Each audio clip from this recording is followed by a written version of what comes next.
Good afternoon or good evening, depending on where you might be. My name is Kevin Michael Grace, and this is the KMG show for Monday, February the 1st, 2021.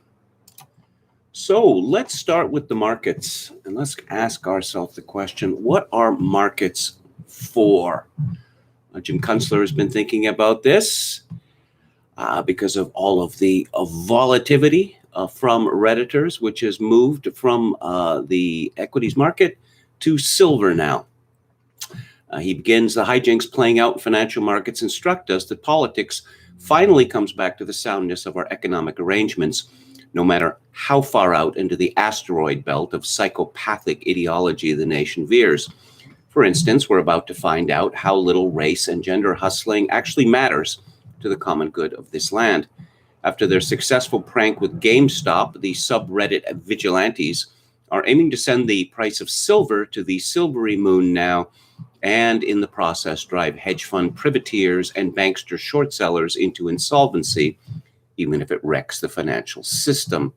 Do you doubt that the system led by clueless and feckless Federal Reserve was already beating a path to financial suicide? 2 decades of trying to paper over America's broken business model with money from nowhere, and failure of the authorities to regulate the games being played around that, switched off the price discovery mechanism of markets. Does that sound abstruse? I'll explain. Price discovery is the main function of markets, to send correct signals as to the true price of everything, soybeans, iron ore, stocks, what have you, and most importantly, the exact price of money itself, borrowed over a period of time. That is, term interest rates, meaning the cost of debt. Kunstler continues, the price of silver and of gold, too, have been among the most manipulated, suppressed, and perverted for many years because the rising price against paper currencies would signal the falling value of money, which would inform the people that their standard of living is falling, and nothing stirs up political anger like that. So the regulatory authorities looked the other way when their cronies in big banks such as JP Morgan played games to suppress precious metal prices with a revolving short selling scheme that regularly knocked down the price to discourage buyers from investing in precious metals. It's been 50 years since precious metals enjoyed any official peg with the US dollar, but for 5,000 years previously, gold and silver were money itself, and paper currencies became mere representations of that money. That relationship ended in 1971 when President Nixon closed the window that allowed foreign countries to redeem gold in exchange for dollars they accumulated from the commercial trade of goods. And the US dollar being the world's supreme reserve currency, the rest of the world's currencies followed. Despite all efforts since then by banking authorities to denigrate the value and the role of gold and silver in financial affairs, these barbarous relics retained a persistent influence in men's minds because of their intrinsic qualities. These were the vested energy they represented from mining and refining, their physical durability, portability, and divisibility, their freedom from counterparty obligations, and especially in modern times, their vital usefulness in electronics and other industrial applications. The latter quality is greatly reinforced by the powerful wish to transition from a fossil fuel economy to an alt-energy economy of solar cells and wind turbines, a wish that probably won't come true.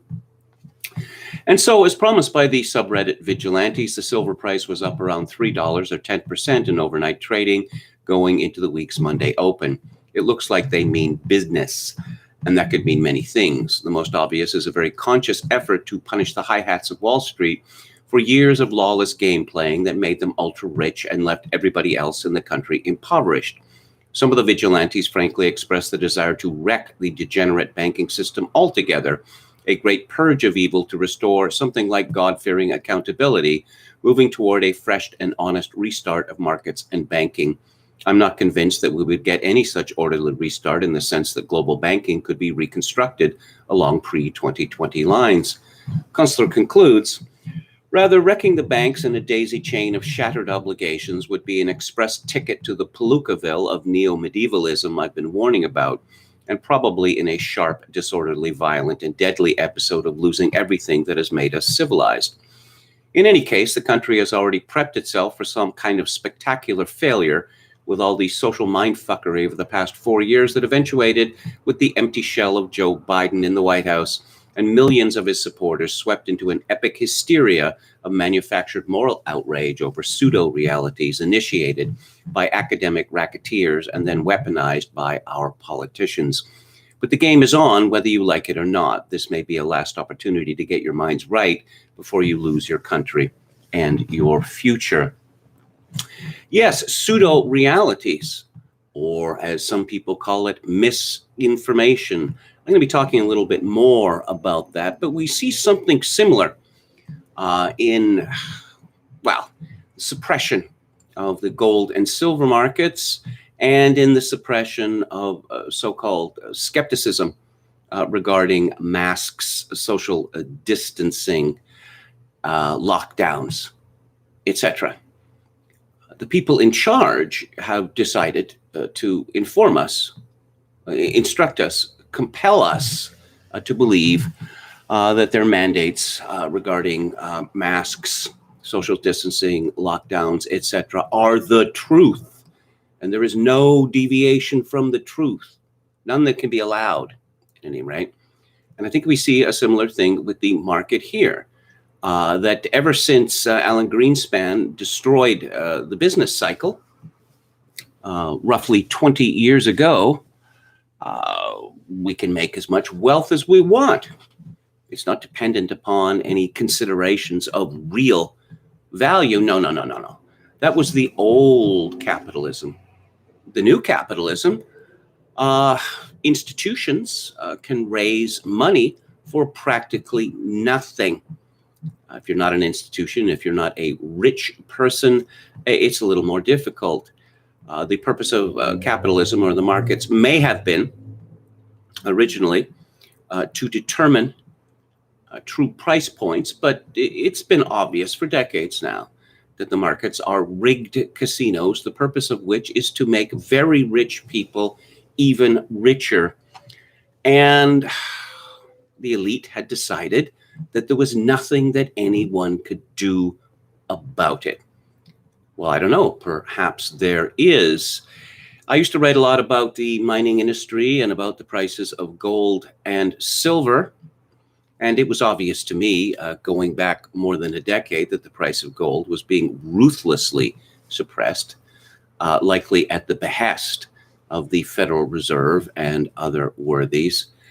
But it struck me at the time, after gold reached almost $2,000 some years ago, that there were a lot of people, gold bugs, they're called disparagingly, who believe that the real price of gold would be $5,000 or perhaps even $10,000. And it struck me that, this would be a serious problem, because if the price of gold went to $10,000 or perhaps even $5,000, the economy would be pulled down and people would be beating each other to death in the streets to feast on dead rats. I certainly hope that we have not got close to that position. But again, there's only so long that reality can be denied. And I believe we're in for some nasty surprises with regard to that. Let's see, this is from the Wall Street Journal today. Online investors who spurred a trading frenzy in the shares of GameStop Corp and AMC Entertainment Holdings, Inc. have moved on to the global silver market, powering the precious metal to its biggest one-day advance in more than a decade. Future prices for silver in New York on Monday settled at their highest level in 8 years, the latest work by a loosely knit group of speculators who congregate on social media platforms, including Reddit's Wall Street Bets. Some participants have been contending aggressive buying could power GameStop-like quadruple-digit percentage gains in other arenas, with some chatter over the weekend focusing on the roughly $50 billion market for silver investments. Now, silver is a lot different from gold. Gold does have some industrial use, but it is overwhelmingly bought for purposes of speculation or for purposes of, stability as against fiat currency and jewelry. The price of gold depends to a very great degree as to how much jewelry is bought in wedding seasons in India and China. But about 60%, maybe as much as 2/3 of silver, actually is used for industrial purposes, which means that it is more difficult to suppress the price of silver than it is the price of gold. So let's look at the latest price of gold. $28.48 American. Silver a few years ago reached $50 and then fell calamitously. There was an attempt some decades ago by the two Texas brothers, Nelson Bunker Hunt and his brother, to corner the market in silver, and that ended calamitously as well. But, how much is anything worth? Well, when one goes to a store, to buy a loaf of bread or a gallon of milk or things like that, or a gallon of gas, we've got a pretty good idea of what these things are actually worth. When one looks at the markets, or when one looks at the price of precious metals, we have absolutely no idea of what they're actually worth, because it has been decided that this is going to be obfuscated for the obvious benefit of people who are already rich and who intend to become ever richer.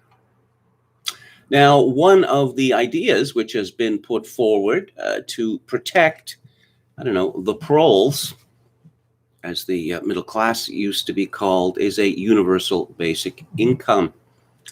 And there's an excellent story by my old colleague and friend Colby Kosh in the National Post today on UBI. He begins, 2 years ago, the government of British Columbia, then dependent on a new Democratic parliamentary coalition with the Greens, commissioned an expert report into the possibility of a basic guaranteed income for residents of the province.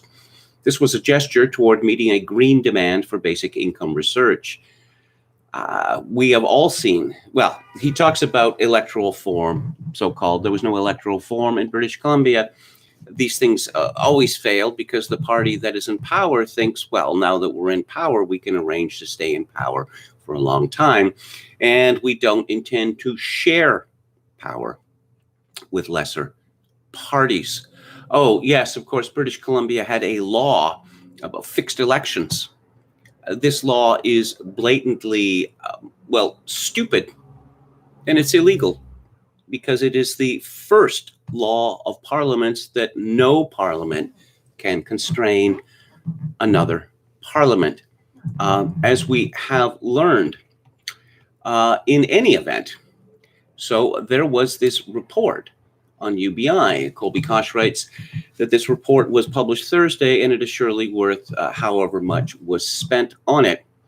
It's the state-of-the-art study of basic income in its many varieties that devotes attention to everything from the underlying ethical principles to the effects on labor and the public treasury. Government microdata, normally unavailable to scholars, went into its preparation. The lead authors are economists of high reputation, and they were supported by the efforts of literally hundreds of others. Some radical Greens won't be too happy with the report, even if the rest of us must thank them for its existence. The critique of UBI is ground to a sharpness in this report that even kooky UBI fans won't be able to dismiss easily.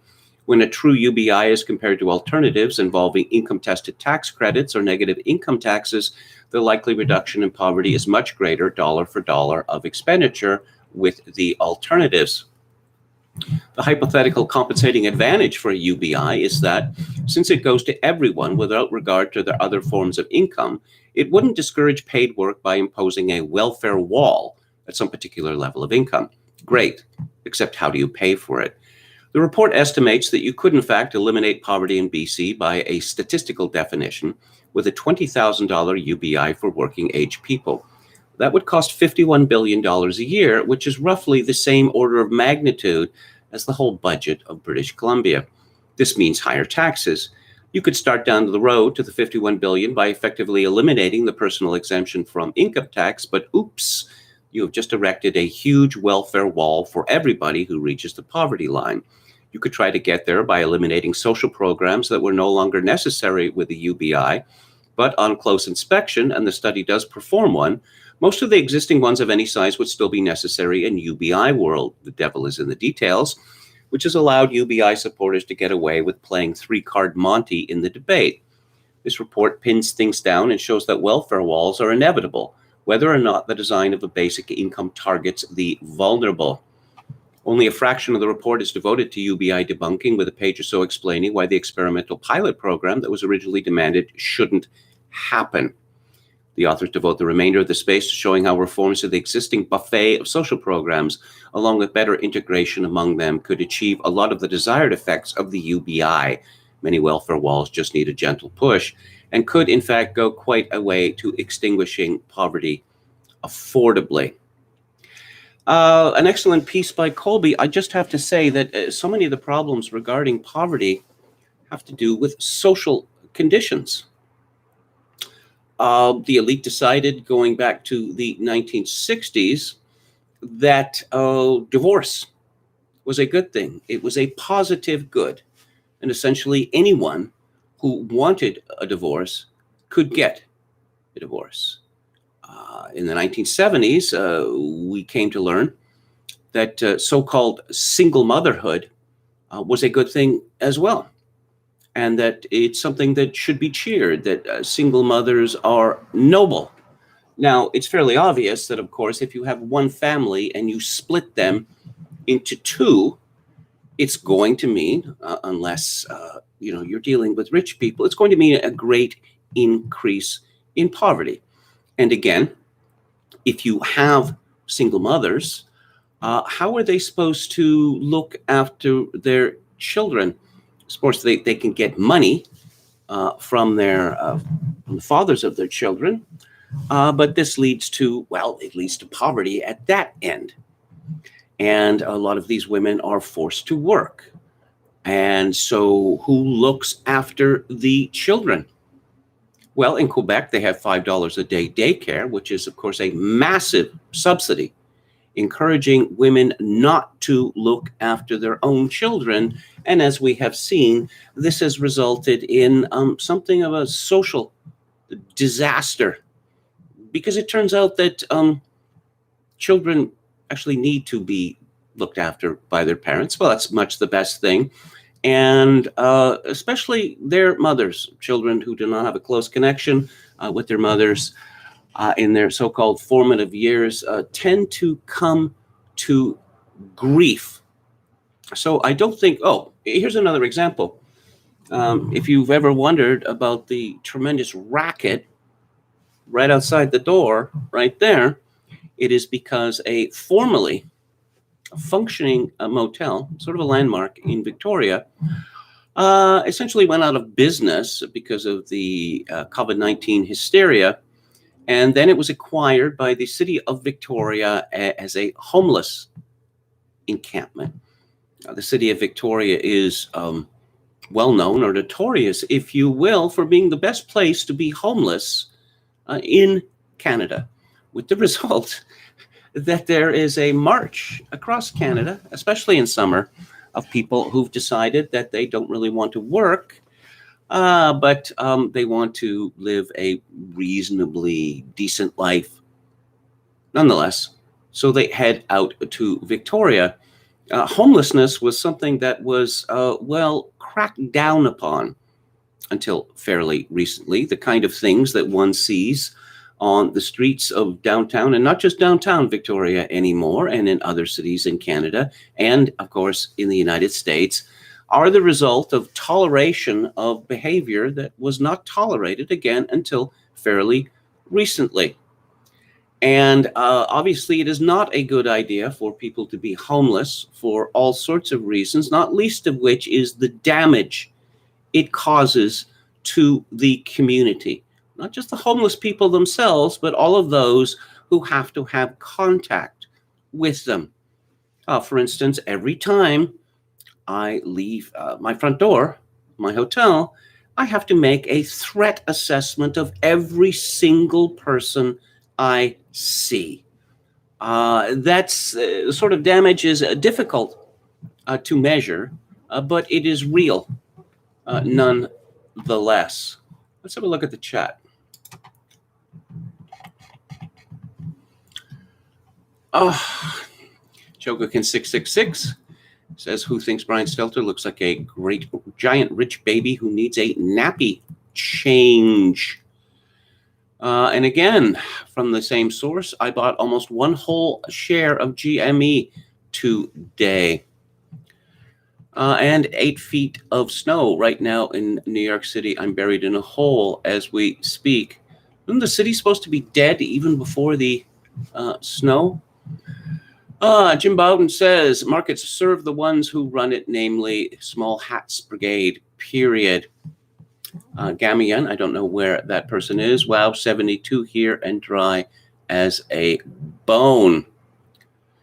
And from the same source, some people say it was a Wall Street small hat who started that Reddit thread, 4D chess of some kind.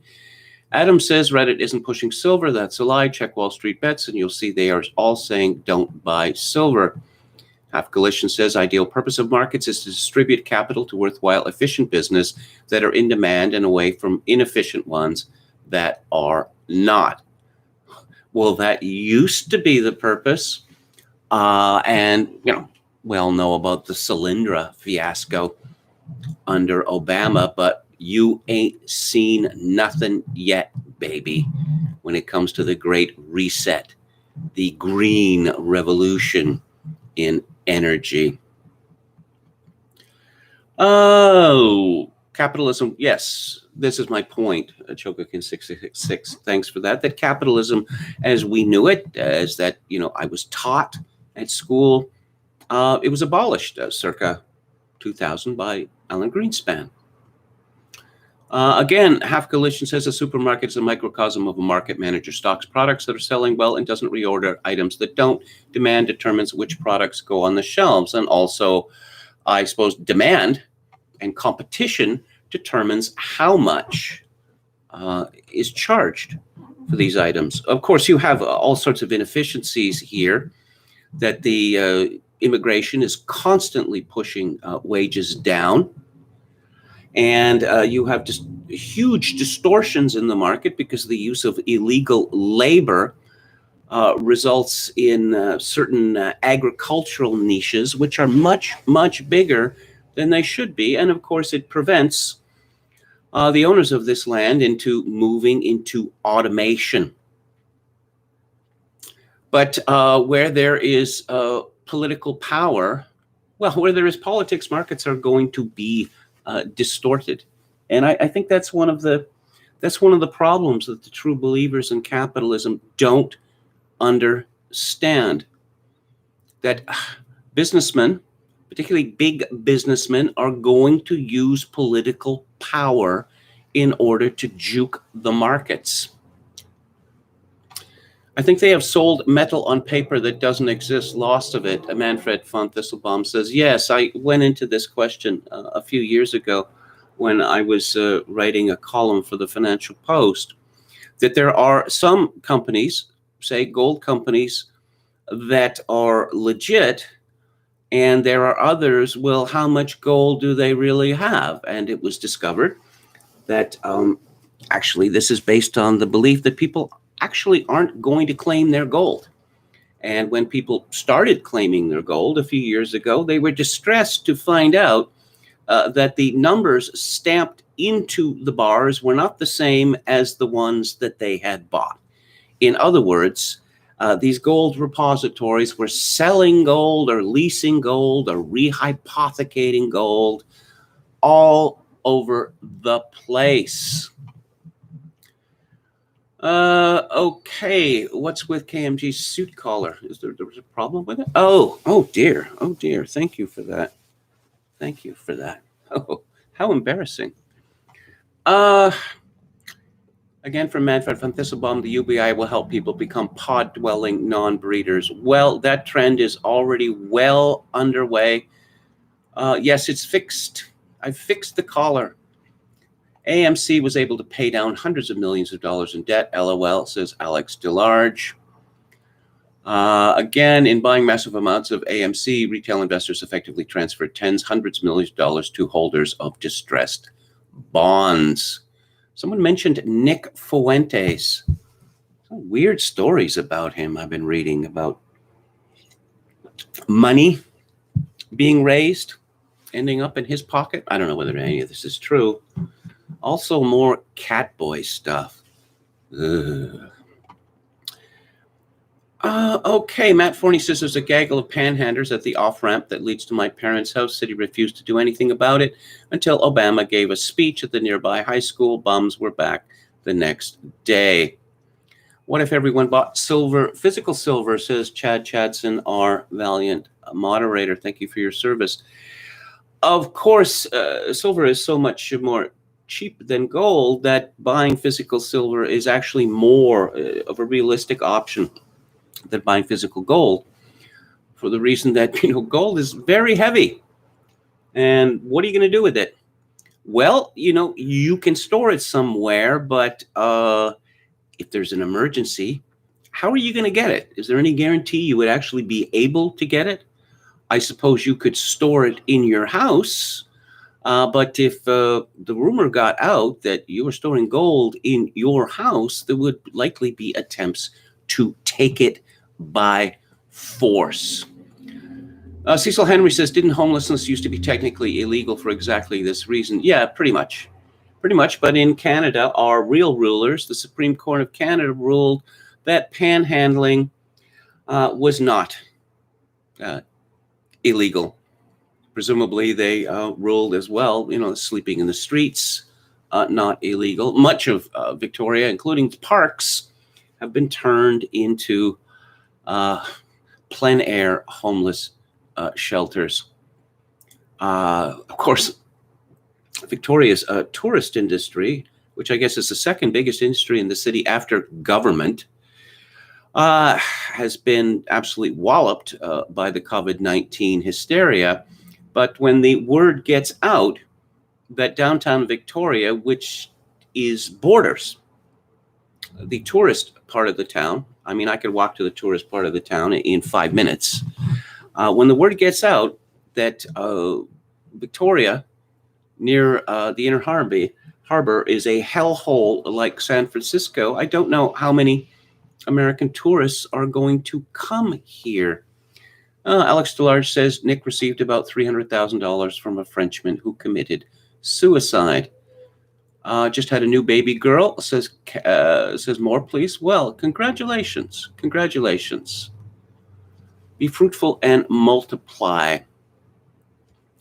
Speculating is like betting on pro wrestling outcomes, says Hauper. Well, I recall writing, it's dangerous to make predictions, but I recall writing about, 2012, say, that the bubble in stocks could not last for much longer. Maybe Ambrose Evans Pritchard speculated that 2015 was as far as it was going to go. No, but the people who make these decisions decided that the bubble was going to go on. When I read about this so-called subreddit manipulation, I just have to laugh. What is companies buying their own stock in order to boost the price other than manipulation?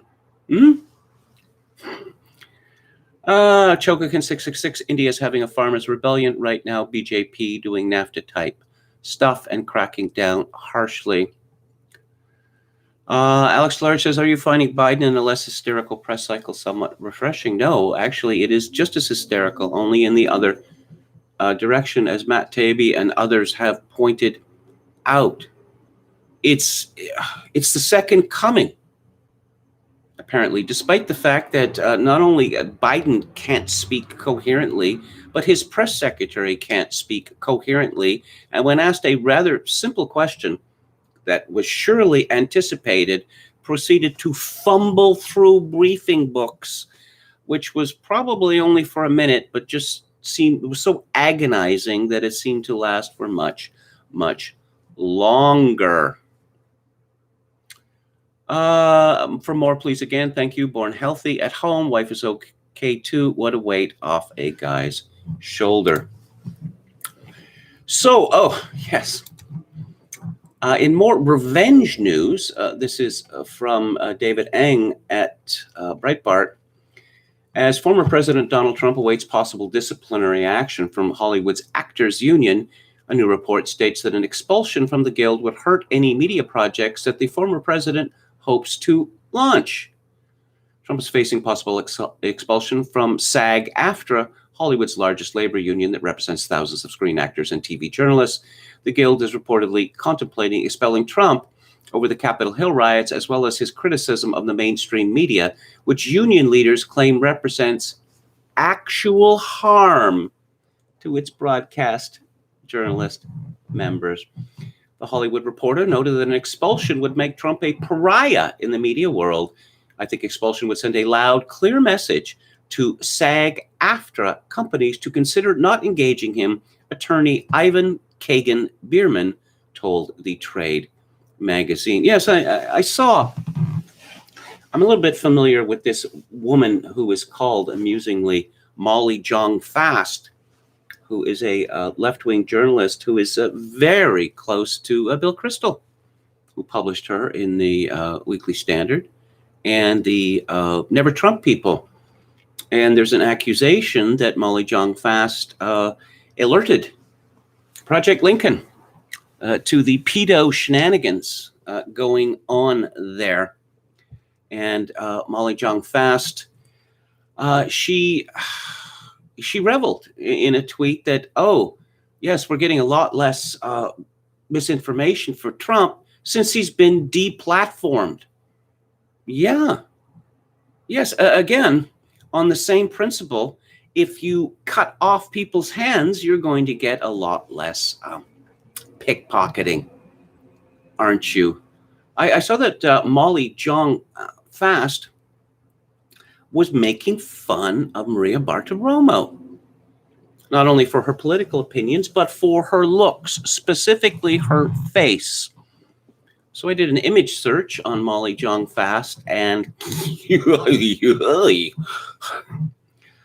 various people were saying various things about her looks. It seemed to me that she looked like a Hawkwind roadie circa 1972. People aren't responsible for their looks unless they mutilate themselves. But for a woman like Molly Jong-Fast to make fun of any other woman for their looks is simply not on. But again, female envy. And taking us back to the markets, Joey Ramone, the singer of the band of the same name, I guess he became a day trader after the Ramones broke up.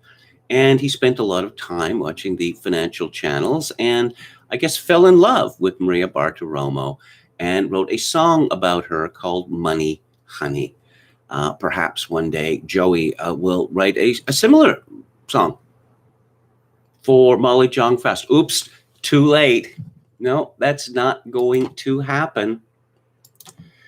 The rise of the barstool conservatives. Is there really such a thing? I'll take a quick look at this. This is from Matthew Walther in The Week. Yeah, he does make a good point here. A more interesting question is what effect Trump had upon the so-called conservative movement with its magazines, its think tanks and conferences, its canons of half-understood books, its pantheons of gods and heroes.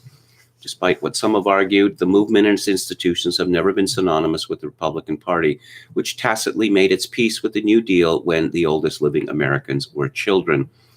Well, yeah, they certainly made their peace with the New Deal, but they continued to carry on about limited government. They're still doing it. There has never been a so-called conservative government which has led to anything close to limited government or even smaller government. Lots of reasons for that is because the vast majority of people have no interest in smaller government because people are increasingly dependent, many of them utterly dependent on government for survival. And as I've mentioned before, the libertarian view, fiscally conservative, socially liberal, repeated surveys have shown that that approach is favored by roughly 1 to 3% of the American population. Walther continues, like many observers, including an enormous number of the president's loudest detractors, I believe that Trump brought the conservative movement to an end. Yes! But what his destruction means is something very different from the prophecies of permanent Democratic supermajorities issuing forth from the former president's critics. Trump's greatest achievement, one that speaks far more than his actual record in office to his business acumen, was recognizing that in 2012 presidential election, the old movement vein had been exhausted and that a much richer one was awaiting exploration. What Trump recognized was that there are millions of Americans who do not oppose or even care about abortion or same-sex marriage, much less stem cell research or any of the other causes that had animated traditional social conservatives. Instead, he correctly intuited that the new culture war would be fought over very different and more nebulous issues, vague concerns about political correctness and SJWs, opposition to the popularization of so-called critical race theory, sentimentality about the American flag and the military, the rights of male undergraduates to engage in fornication while intoxicated without fear of the Title IX mafia. Yeah, I don't think it's vague concerns about political correctness and SJWs when wholesale deplatforming took place in 2017 and never really stopped and then got ramped up again after January the 6th. No, I don't think those are vague concerns. Okay, where are we going to go now? I am going to talk about the Ministry of Truth. And, of course, Canada leads the way. There were two curious pieces published last week in the Canadian media. The first one from the public editor of the Globe and Mail, Sylvia Stead. The old joke in Canada was the Globe and Mail was the newspaper for the gay stockbroker. Sylvia Stead writes, the news of Martin Barron's retirement this week brought a major problem for journalism into greater focus. Barron, the exceptional executive editor of the Washington Post, and speaking with the New York Times about his decision, said the biggest challenge to journalism today was the, quote, level of conspiracy thinking that has become entrenched with a substantial portion of the American public, unquote. Would this be the same Washington Post that has been a CIA asset since the 1950s? That's not a conspiracy theory, by the way. Look up Operation Mockingbird. Stead continues, that's also true, though to a much lesser degree here. During the past month, with sustained lies from U.S. officials about who won the presidential election, culminating in a violent attack on Congress, I've seen a rise in complaints from those who don't believe of the results. So how, as Barron said, do you have a conversation without agreement on a common set of facts? Okay, let's dig into this right here. A common set of facts. You mean like 2 + 2 = 4? The sun rises in the east and sets in the west? When you get more complicated than that, there is very often not a common set of facts. Let's name a few here. Okay. Do masks work to prevent the spread of COVID-19? Is there a common set of facts there? Does social distancing work to prevent the spread of COVID-19? Is there a common set of facts there? How about lockdowns? Do they work? Is there a common set of facts there? No, there is not. How about the belief that is now being forced upon us that, say, when a man decides that he was always a woman that he is now a woman in every sense, including legal, and he doesn't have to have any kind of work done to himself or take hormones or even wear a wig or fake breasts or whatever. Is that part of the common set of facts? I mean, I could go on, but my point is, and it's a point I've made before, that there is no common set of facts. Well, I don't know what, for most of the stuff that appears in the newspapers, because you can see where this is going. Oh, Justin Trudeau, the most important Canadian prime minister ever. Oh, such a transformed Canada with these Charter of Rights. Oh, so is this part of the common set of facts then? Criticism of Pierre Trudeau? That is that going to be dealt with by authorities? Yes, perhaps it will be in the future. Immigration, we are told by people who benefit from it, or those who advocate for people who benefit, is a great economic benefit to both Canada and the United States. Now, numerous studies have demonstrated using data that this is not in fact true. But will if someone says that no, immigration is a bad thing, will that person subsequently be in trouble, perhaps serious trouble, because he is arguing outside of a common set of facts? Once again, as Claude Coburn said, it is evident to any thinking person that there are no neutral facts waiting around to be picked up like pebbles on the beach. But back to Sylvia Stead. Earlier this week in Canada, a report called for giant social media companies such as Facebook to have content moderation practices and act responsibly. The federally funded report by the Public Policy Forum's Canadian Commission on Democratic Expression noted that these platforms are causing democratic harm and are highlighting sensational and extreme views. It argued for greater legal controls and actions to ensure their services do not cause harm to individuals or groups. How about, is there any democratic harm in putting forward the view that people who say disagree with Black Lives Matter or Antifa or white supremacists or even Nazis? Could there be possibly some democratic harm there? Certainly highlighting sensational and extreme views. In an opinion piece for the Ottawa Citizen, Edward Greenspan, president and chief executive of the Ottawa-based Public Policy Forum, wrote about the dark side to the internet. Governments the world over have been tentative as hate and disinformation seep into our body politic. Democratization being used against democracy represents one of the central paradoxes of our times. The internet has become a propagandist dream, loosening the grip on reality of tens of millions of people at a time, as we saw in the aftermath of the November 2nd U.S. presidential election. Disinformation has a specific meaning.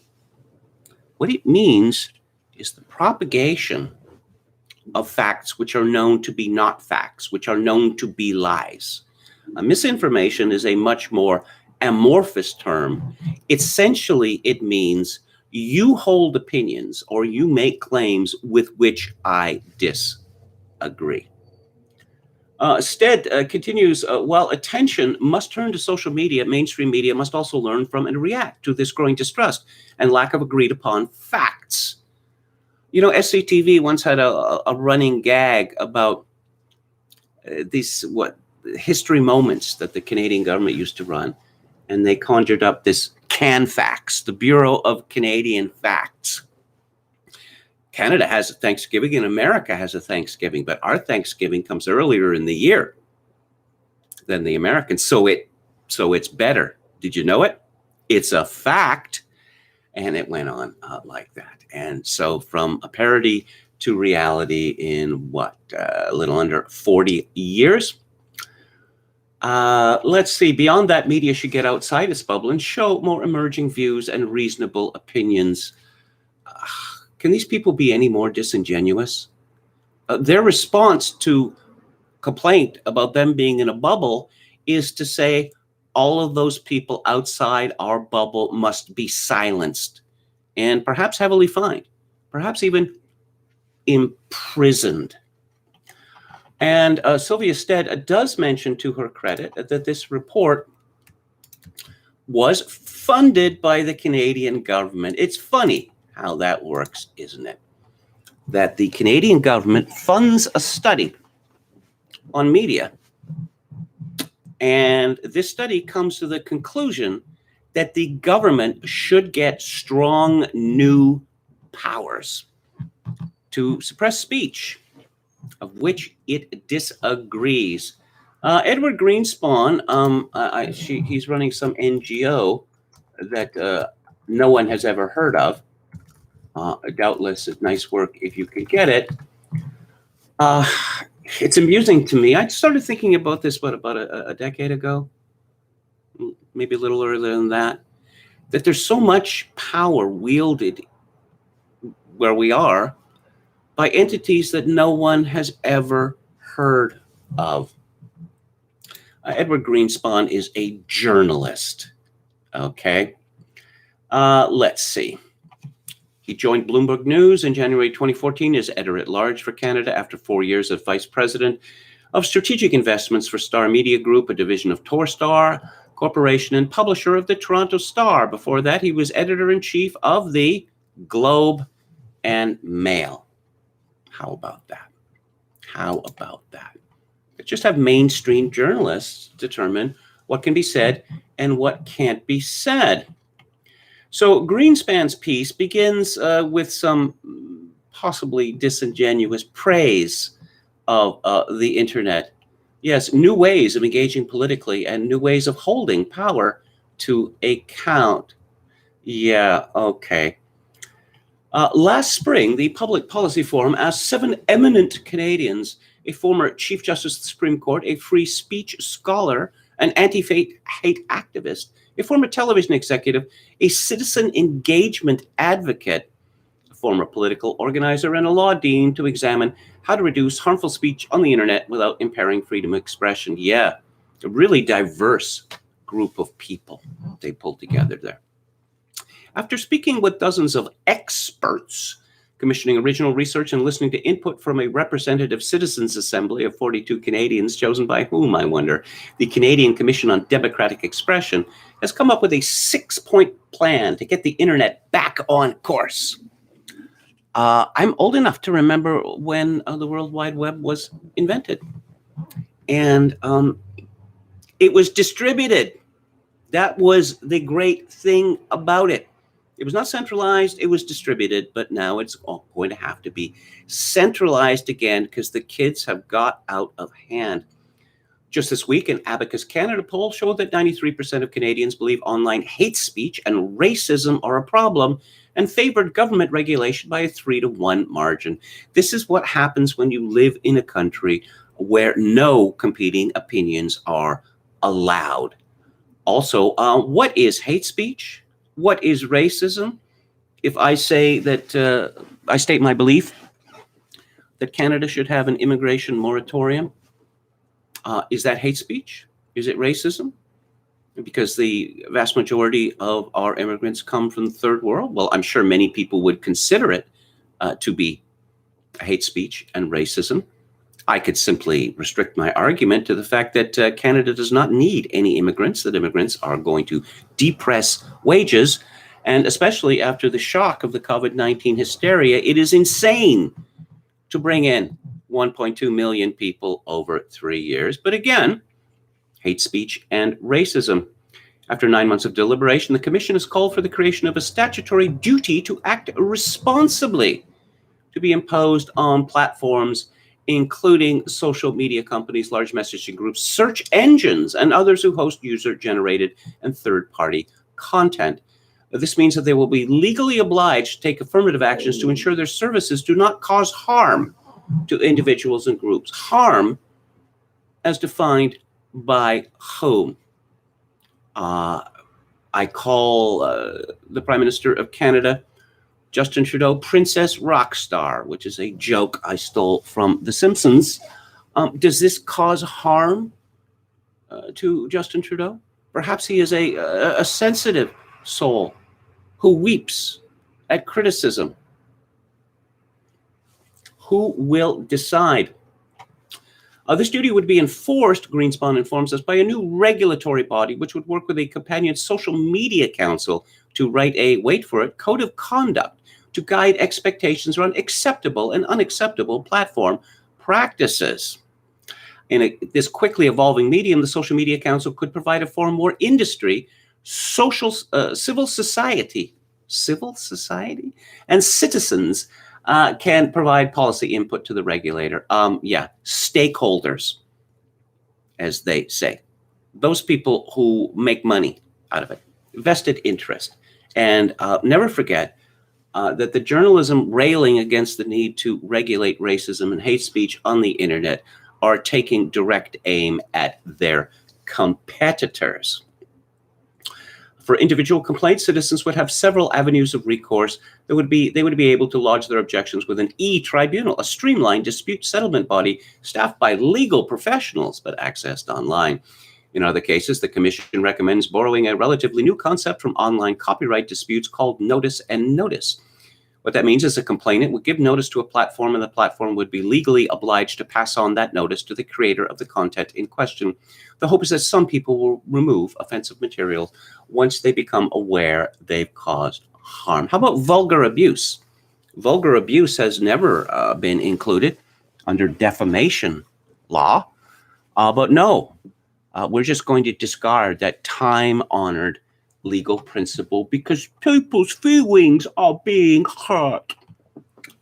Greenspan, the Commission does not call for a German-style 24-hour takedown regime. It feared that platforms, in a bid to steer clear of fines, would overcompensate and remove controversial, edgy, challenging speech. Yes, the kind of speech that does not exist in the Canadian media. Full stop. That is not hyperbole. The very expression that requires the protection afforded in the Charter of Rights. Ha, ha, ha, ha. Supreme Court of Canada has ruled that truth is not a defense to hate speech. That's right. So there is no freedom of speech in my country.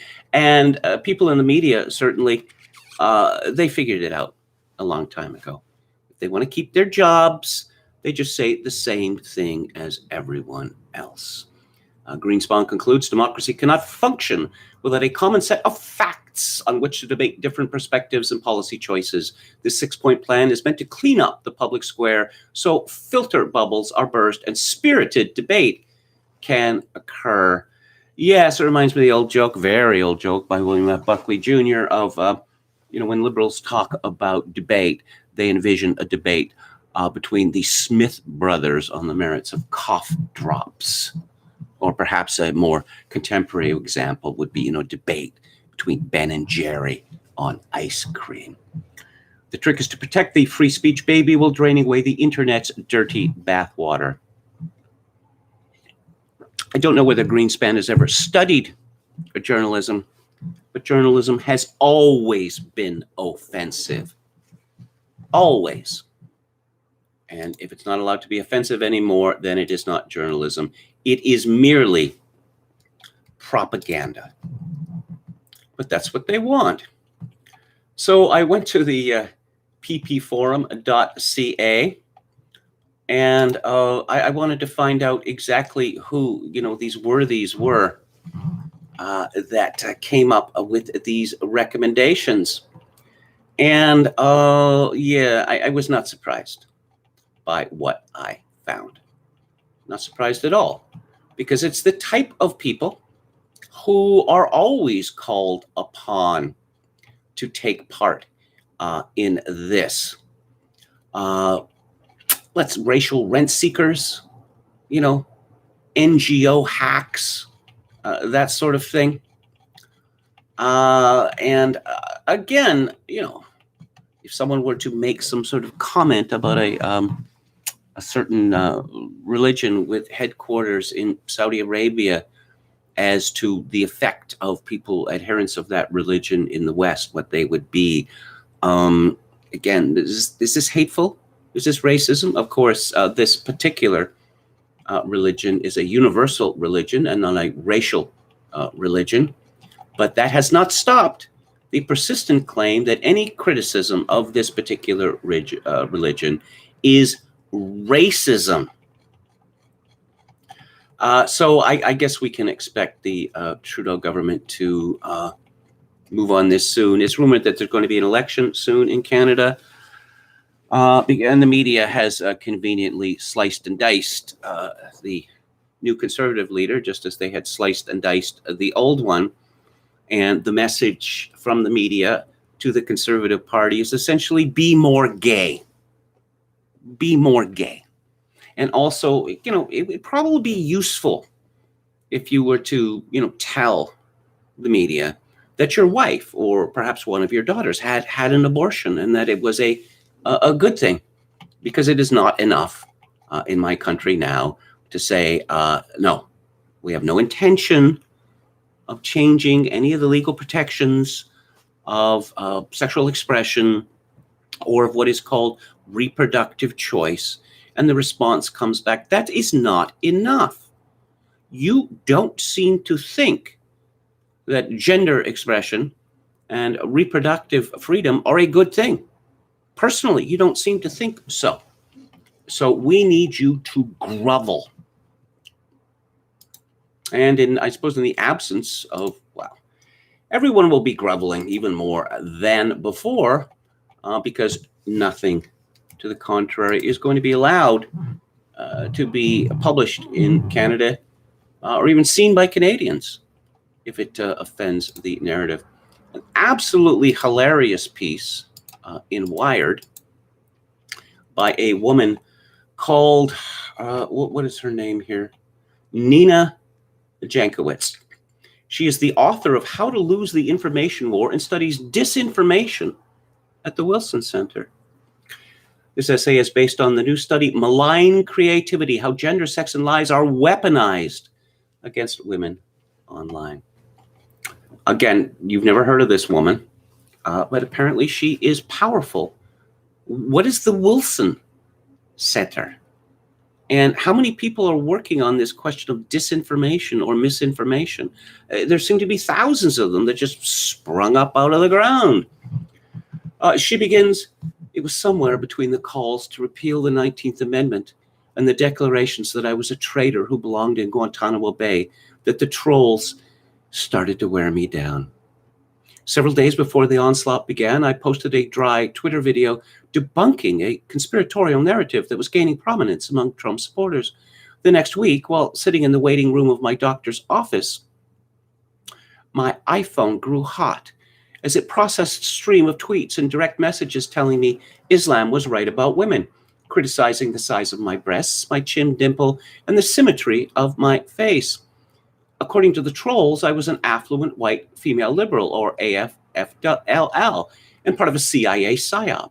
The guest room that has served as my office since March, where I filmed the video, was actually a basement in Langley, they said. Next year, I would be dealt with in the streets. One tweet read chillingly, I'd fix her. When it's happening to you, online abuse feels like a tornado of thousands of insects that when swatted will simply get angrier. Or dirt that will get kicked up if you struggle. I sent hundreds of reports to Twitter during the weeks I was targeted, all in vain. How could the AI assisting with content moderation understand that the pictures of empty egg cartons were not nudges to go to the grocery store, but taunts meant to suggest that, as one of my abusers put it, you birth babies, we build bridges, and that my birthing years were dwindling. Yeah, egg cartons, empty egg cartons. Now, hate speech. Perhaps Twitter should be divided in two. I know that's binary, and I know that there's 57 genders and all that. Let's just keep it simple. We could have chick Twitter, and it would be a safe space for women. Of course, women would be allowed, like Molly Jong Fast, to make fun of other women who are objectively much better looking than they are, despite being a decade older. But this is one of the things that women like to do. that Twitter would be reserved for, well, men. And perhaps women, if they signed a declaration that they weren't going to burst in tears or demand that mommy deal with their problems when they say something controversial and someone is offended by that. Let's go back to the chat. Metal Mike says, let's not forget that the Canadian Charter of Rights and Freedoms contains a clause which allows the government to suppress said rights and freedoms. Yes, good government clause. We should not be surprised that Pierre Trudeau's new constitution would be used to clamp down on basic rights. Let's see. Affluent white female liberal. Is this a hate term now? A hate speech term? Oh, we're told that neoconservatism was a term of hate speech. Some people maintain that capitalism is a term of hate speech. Christian originated as a insult, but then Christians embraced it. And indeed, there are thousands, perhaps millions of books in praise of capitalism or whatever. But there's no accounting for sensitivity. Metal Mike makes a joke, which I'm not going to repeat. It's funny, but this is my good taste forum. Head McNeck says, Kevin, we exist in a materialistic paradigm. There are no such thing as fake breasts. The ability to touch something makes it real. Oh, yes. This is not on my sked, as they say in the news biz, but it appears that the Biden administration has engineered its first regime change in Burma. And I suspect this has something to do with the Burmese Buddhists being so mean to the Rohingya, who are Muslim. Again, in any dispute between Muslims and any other group, Christians, Buddhists, the United States government, or the deep state especially, is always going to choose the Muslims. That's how it works. Oh, dear. Okay. So, more on conspiracy theories and science, because we all love science, don't we? Science rules. William Briggs writes, reader Stephen Shippen found the Journal of the American Medical Association, prestigious journal, peer-reviewed, note science denial and COVID conspiracy theories, potential neurological mechanisms, and possible responses by Bruce Miller. Let's don't breeze by that KGB-style subtitle, potential neurological mechanisms, why people might deny items on the list of official beliefs, or why people offer alternate causal explanations for these beliefs might be explained, says Miller, by neurological mechanisms, which is to say, bad brains.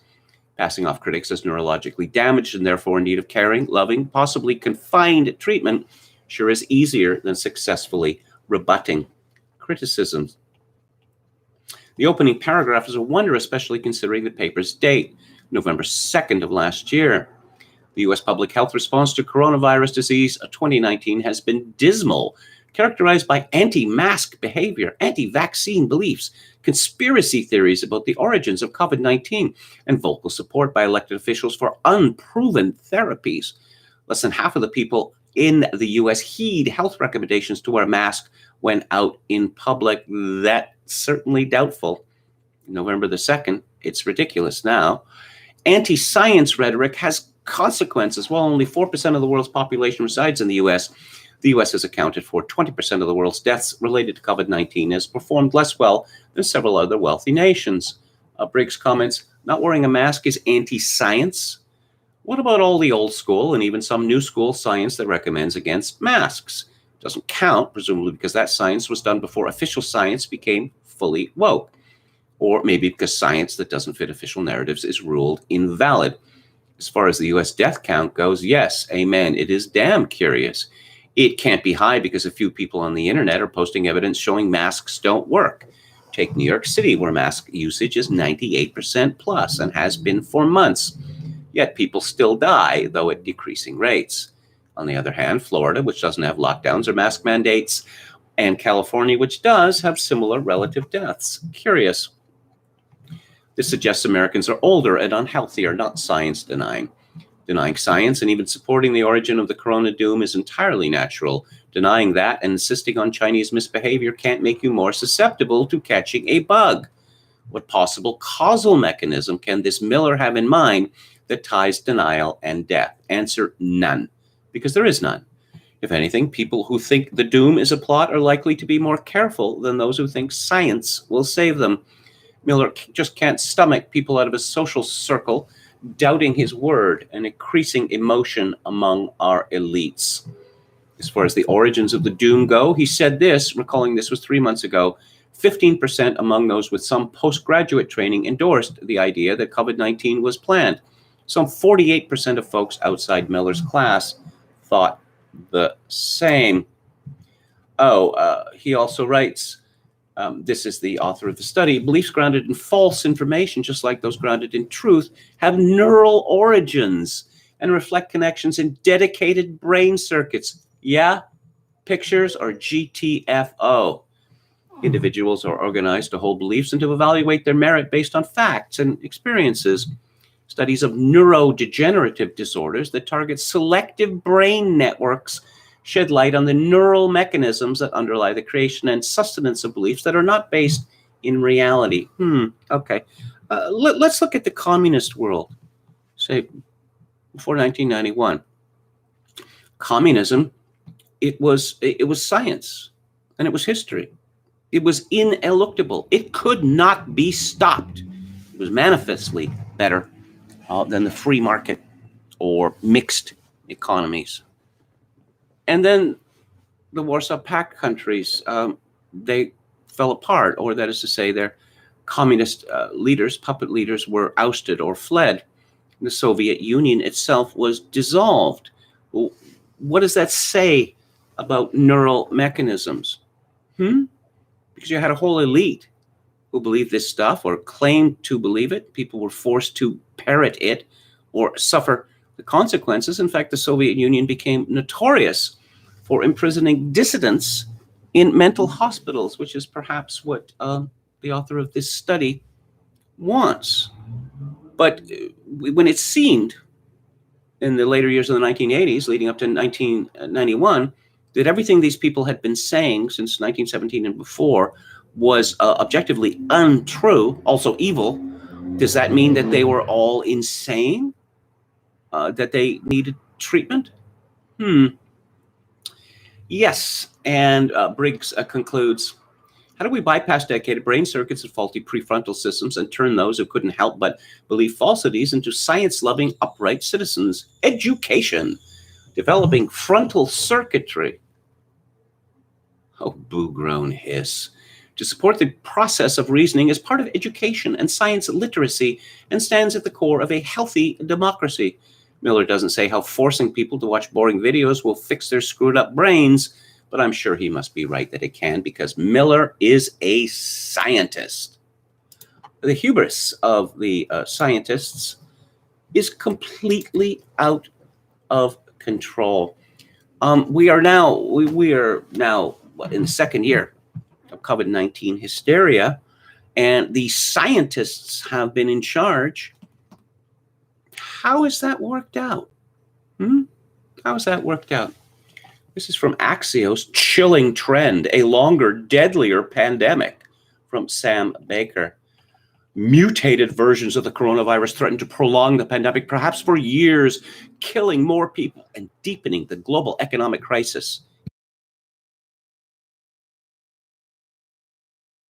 Picture, the US and the world are in a race to control the virus before these variants can gain a bigger foothold. But many experts say they already expect things to get worse before they get better. And it also means an end to the pandemic may be getting further away.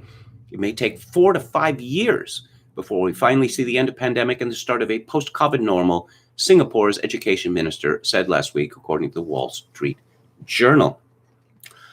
Someone joked on Twitter, yesterday? Imagine when people find out that after everyone is vaccinated, then the lockdowns are going to be strengthened. this is a war. It's been called a war. It's not really a war, but, we use military metaphors when they're not needed. We talk about frontline workers and the like. And of course, it is a commonplace of war that governments, modern wars, total wars, and this COVID-19 is definitely a total war in a metaphorical sense. We're all in this together. That the government seizes powers which it does not return to the people. Do we have any reason to believe that this is going to be any different this time?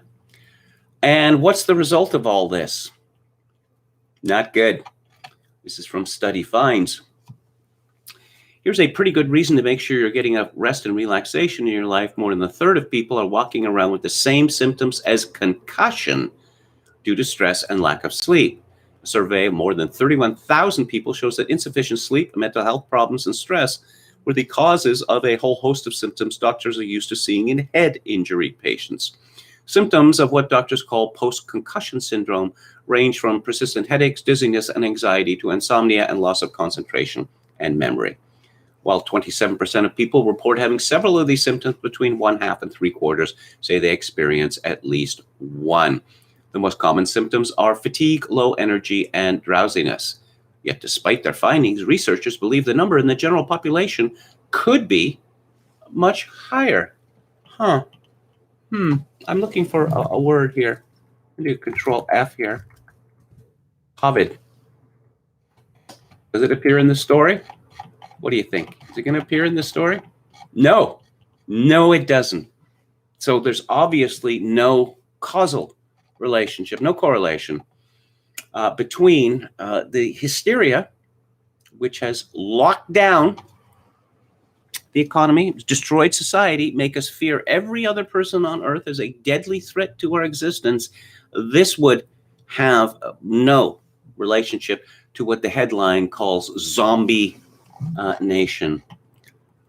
Yeah, okay. Curious. Curious. Jordan Peterson has a book coming out, a new book coming out. Perhaps it should be withdrawn.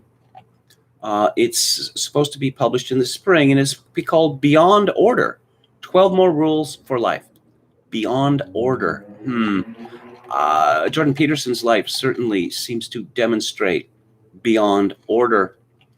Jordan Peterson, and this is from the New York Post, Jordan Peterson in a new interview described a spiral into drug addiction and suicidal thoughts before being diagnosed with schizophrenia, and then undergoing a controversial Russian treatment that placed him in an induced coma for 8 days.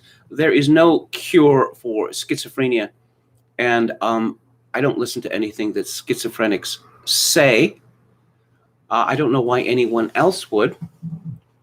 The controversial Canadian psychology professor, who has spent much of his career railing against political correctness, spoke to the Sunday Times along with his podcast host daughter, Michaela Peterson, about his downward spiral. I suppose you've heard the story before. None of it makes any sense. He penned the international bestseller 12 Rules for Life, An Antidote to Chaos in 2018, but was struggling with an addiction to benzodiazepines prescribed to him after a violent reaction to a strict meat and greens diet.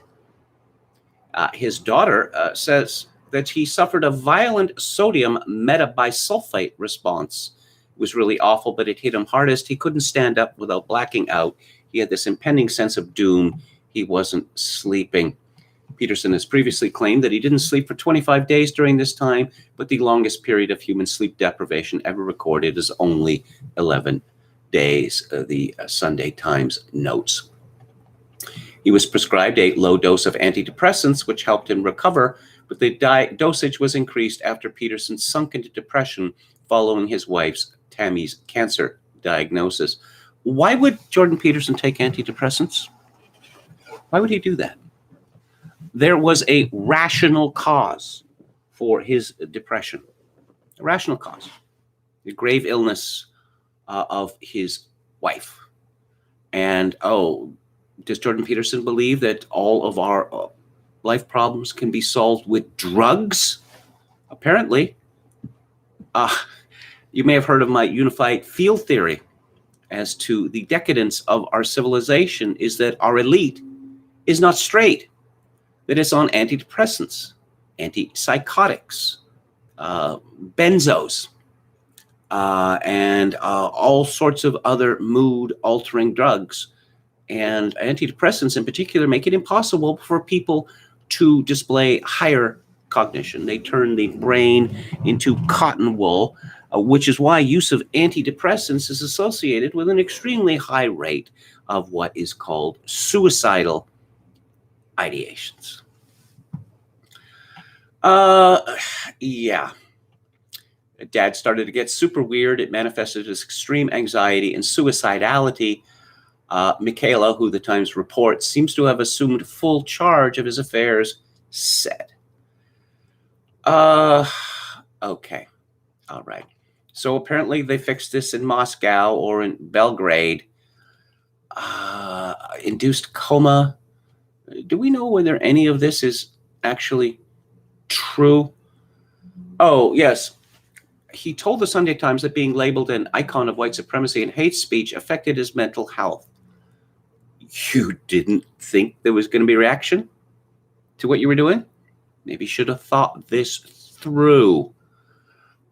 Essentially, he seems to be arguing that he went crazy, apart from the weirdo diet and the drugs, because his feelings were hurt. No. As been pointed out elsewhere, particularly by Vox Day, Jordan Peterson has long had an obsession with the occult, which often leads to madness and suicide. He has described in great detail in his books these horrific dreams that he had, and I'm afraid the only way that you could describe such dreams in detail would be to keep a dream journal, which I highly recommend against, because typically one has a terrible nightmare. One wakes up, feeling distress, or maybe one wakes up in shock, or perhaps even shouting or screaming, and then pretty quickly, in most cases, the nightmare dissipates. You're not able to remember what it was unless you decide to make yourself remember. And why would anyone want to do that? Find peace in Unheard by Dr. John Lee, who is well known as a lockdown skeptic, former professor of pathology and NHS consultant pathologist. The uncomfortable truth about death.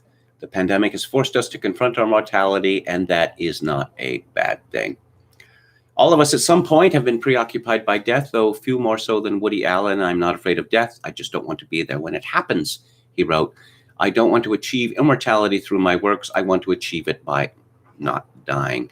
I'm reminded of a rather better joke than this, an old Jewish joke, which goes, it's best never to have been born, but few of us are so lucky. Lee continues, as soon as the pandemic struck, we developed a morbid fascination with the new coronavirus. Death became a part of daily life. As restrictions were introduced and the rules of society were rewritten. Our only constant seemed to be the daily announcements detailing how many more lives have been taken by the new disease. We have, of course, always been aware that death will come for us all. Yet for most of us, most of the time, we don't know where, when, or how. We don't know whether it will be sudden or slow, peaceful or painful, surrounded by family or alone, while connected to impersonal bleeping machines. The fact that we are aware from an early age of being stalked by unknown threats is naturally very frightening. Every fiber of our being drives us to do what we can do to avoid it, but it's precisely because of the great influence death has on our lives that is vitally important that we think about it more clearly. For as we are now discovering, how we regard our final chapter has important consequences for how we live beforehand. As Muriel Spark, the great novelist, wrote, life lived with an appreciation of death is insipid. Do we really all know that we're all going to die? You may have seen, the media seems fascinated with this story. People like Ray Kurzweil pushing this notion that people are going to live to be 150. Yeah, maybe even longer. And then through transhumanism, we could live forever. What would happen if people lived to 150? Can you imagine like being married 17 times? Can you imagine, breaking up with your girlfriend or wife and thinking, I've gone through all this again? Can you imagine having to work for, 120, 130 years? Can you imagine? Can you imagine how terrified people would become of any activity that involves any danger? Even say crossing the street with a walk sign, a busy intersection, because there's some people who don't obey the rules or are not paying attention. I firmly believe that if people live to 150, suicide would become the leading cause of death.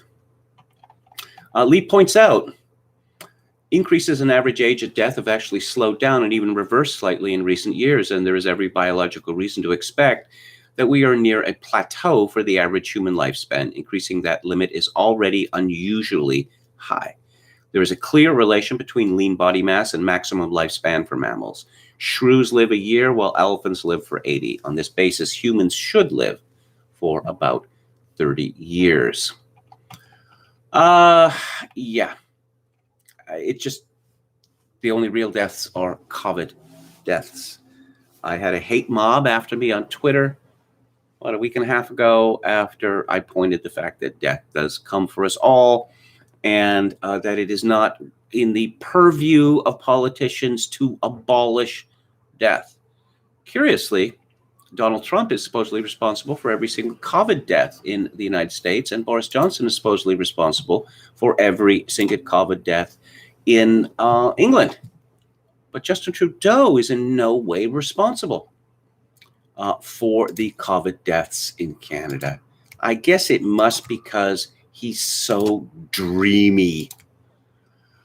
And more, Dr. Theresa Tam, don't do a Google image search of that person, urges provinces to keep COVID restrictions in place. Yes, got to keep the lockdown. John Iveson in the Ottawa Citizen, prepare for dose of reality. Vaccines don't guarantee a quick return to normal. Canadians have proven to be remarkably patient because they are laboring under the assumption, foolish Canadians, their year of austerity and abstinence will end with an injection. Once again, you get the feeling that a lot of people in the elite are enjoying this and that they'll be terribly sad when it ends. From the New York Post, a top infectious disease expert has warned that wearing 2 masks can do more harm if one of the face coverings isn't being worn correctly. Michael Osterholm, who was an advisor to President Biden's transition team, said the problem occurs with masks that have an already compromised fit or filtration capacity, allowing respiratory droplets to escape out of holes. If you add on another mask, you may actually make it tougher for the air to move through the 2-cloth area, and then at that point, it causes more air to actually leak around the sides, which actually enhances your ability to get infected. Perhaps 3 masks. Perhaps beards should be banned because apparently having a beard means that your mask doesn't fit properly. And in more conspiracy theory news, this is from John Nolte at Breitbart. The latest revelations about Governor Andrew Cuomo's nursing home massacre proves that those of us the fake media label as conspiracy theorists always end up being right about everything. Trump supporters expressed their belief that Democrats are only closing down their states and cities to hurt President Trump. The establishment media calls us conspiracy theorists. Then, within days of Trump leaving office, Democrats immediately start to reopen their states and cities. Trump supporters say Barry Obama illegally spied on President Trump's campaign. The establishment media calls our conspiracy theorists. Turns out the FBI knowingly falsified warrant requests so the Obama administration could illegally spy on Trump's campaign. Critics of Governor Andrew Grandma Slayer Cuomo say Cuomo's breathtakingly anti-science policy, the one mandating that still contagious coronavirus sufferers be placed in nursing homes, killed a whole lot more elderly nursing home residents than Cuomo admitted to. the media calls us conspiracy theorists. Turns out Governor Grandma Slayer undercounted nursing home deaths by about 50%. The truth is that thousands more were killed by Cuomo's sociopathic policy. But the far-left PolitiFact covering for Cuomo is covering.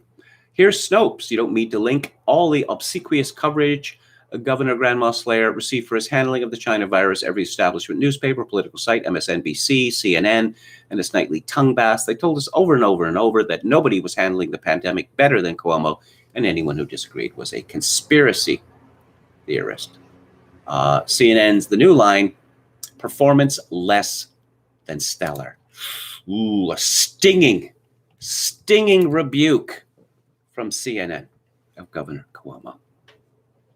A quick look at Lockdown Skeptics by Jonathan Barr today. Here's a tweet, an official tweet from the British government. Get followers, tick. Get a tan, tick. Get the virus, tick. If you travel illegally for holiday, you risk the lives of your family and friends. Stay home. Save lives. Going on holiday is currently illegal. He says, and there's a pair of flip-flops here. So why would you have flip-flops? Because it's not flip-flop temperature in Britain now.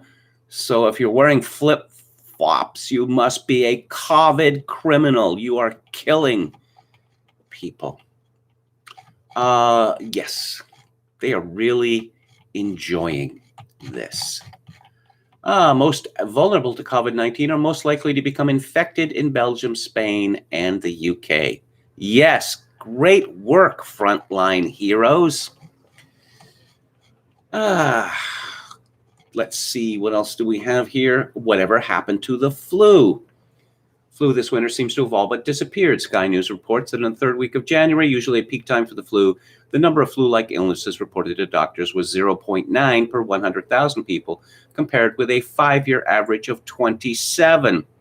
This phenomenon is being chalked up to the beneficial effects of hand washing, social distancing, and indeed the lockdown. This could spell trouble down the road, enabling the authorities to argue that we ought to lock down every winter to prevent flu deaths. Yes, it's a nightmare to work out what comes next, says John McCauley, director of the World Health Organization's Collaborating Center in London. If you have flu away for a year, then immunity will have waned. It will come back worse. It's just downhill all the way. All the way. We're all going to die eventually. And I don't know. Apparently suicides are up. We know that drug addiction and overdoses are soaring. We know that alcohol abuse is up. And we know that more than 1/4 of Americans have effectively become zombies. But thank you, Latrine Wallace and frontline warriors. Let's see. Let's take a look at what Alex Berenson has to say. I mentioned to a friend yesterday that with all the resources of the mainstream media, the question of these mRNA vaccines, are they efficacious? Are they safe? Alex Berenson seems to be doing all of the work that the media should be doing. And the media does not seem to be ashamed by this. Masks aren't the answer, he writes. Lockdowns aren't, school closures aren't, travel bans aren't. The early Israeli data suggests vaccines won't be either, just as they aren't for the flu. A year in, the choice is ever clearer. Live with the row or destroy ourselves trying to stop it. Look around. Israel has shut its borders. New Zealand may ban most travel through 2021. France has stopped non-European Union travel. In the U.S., many teachers' unions want to keep schools closed into 2022. Pressure to vaccinate children who are at zero risk is rising. The live arts, music, and sports are basically extinct. Colleges are under insane restrictions, again, for students who are at no risk. If you want to eat in a restaurant, it looks like this. Yes, and there are glass and metal cages outside. Overdoses are off the charts. Overdose deaths almost surely rose 20 to 40,000 in the U.S. last year. In-person religious services are strongly discouraged. Even travel between states has become onerous. None of this makes any sense. None of it. Regional hospital systems have never been close to overrun anywhere, not even in New York City last spring. The death rate for the coronavirus is between 1 and 2 per 1,000 people worldwide, slightly more in rich countries with lots of people over 80.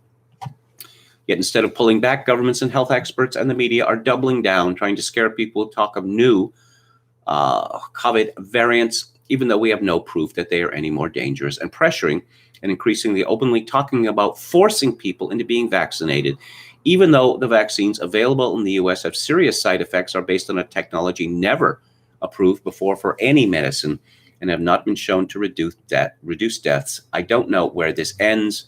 I don't know where it ends, but I know it has to end soon, because none of this is normal and none of it makes any sense. You know, I suspect that a lot of people in the Soviet Union in the 1920s, 1930s and beyond were saying that it has to end soon because none of this is normal and none of it makes any sense. And look how long that madness went on for. I'm going to be talking Music Monday shortly, but before I get into that, I wanted to talk about the future of the United Kingdom and whether it actually has one. Peter Hitchens wrote about that in his column, Say Goodbye, Scotland, Put Wales on Our Flag, and Let's Save England. He begins quite soon. We will have to redesign the Union Jack. I can see no way of stopping Scotland from leaving the Union, so there goes St. Andrew's Cross. At least that will give us a chance to right a historic wrong and include some symbol of Wales on the national flag, provided they don't declare independence too. Do you know that the royal arms of England used to feature a lion for England and a dragon for Wales? The dragon was dropped in favor of a unicorn when the English and Scottish crowns were united in 1603.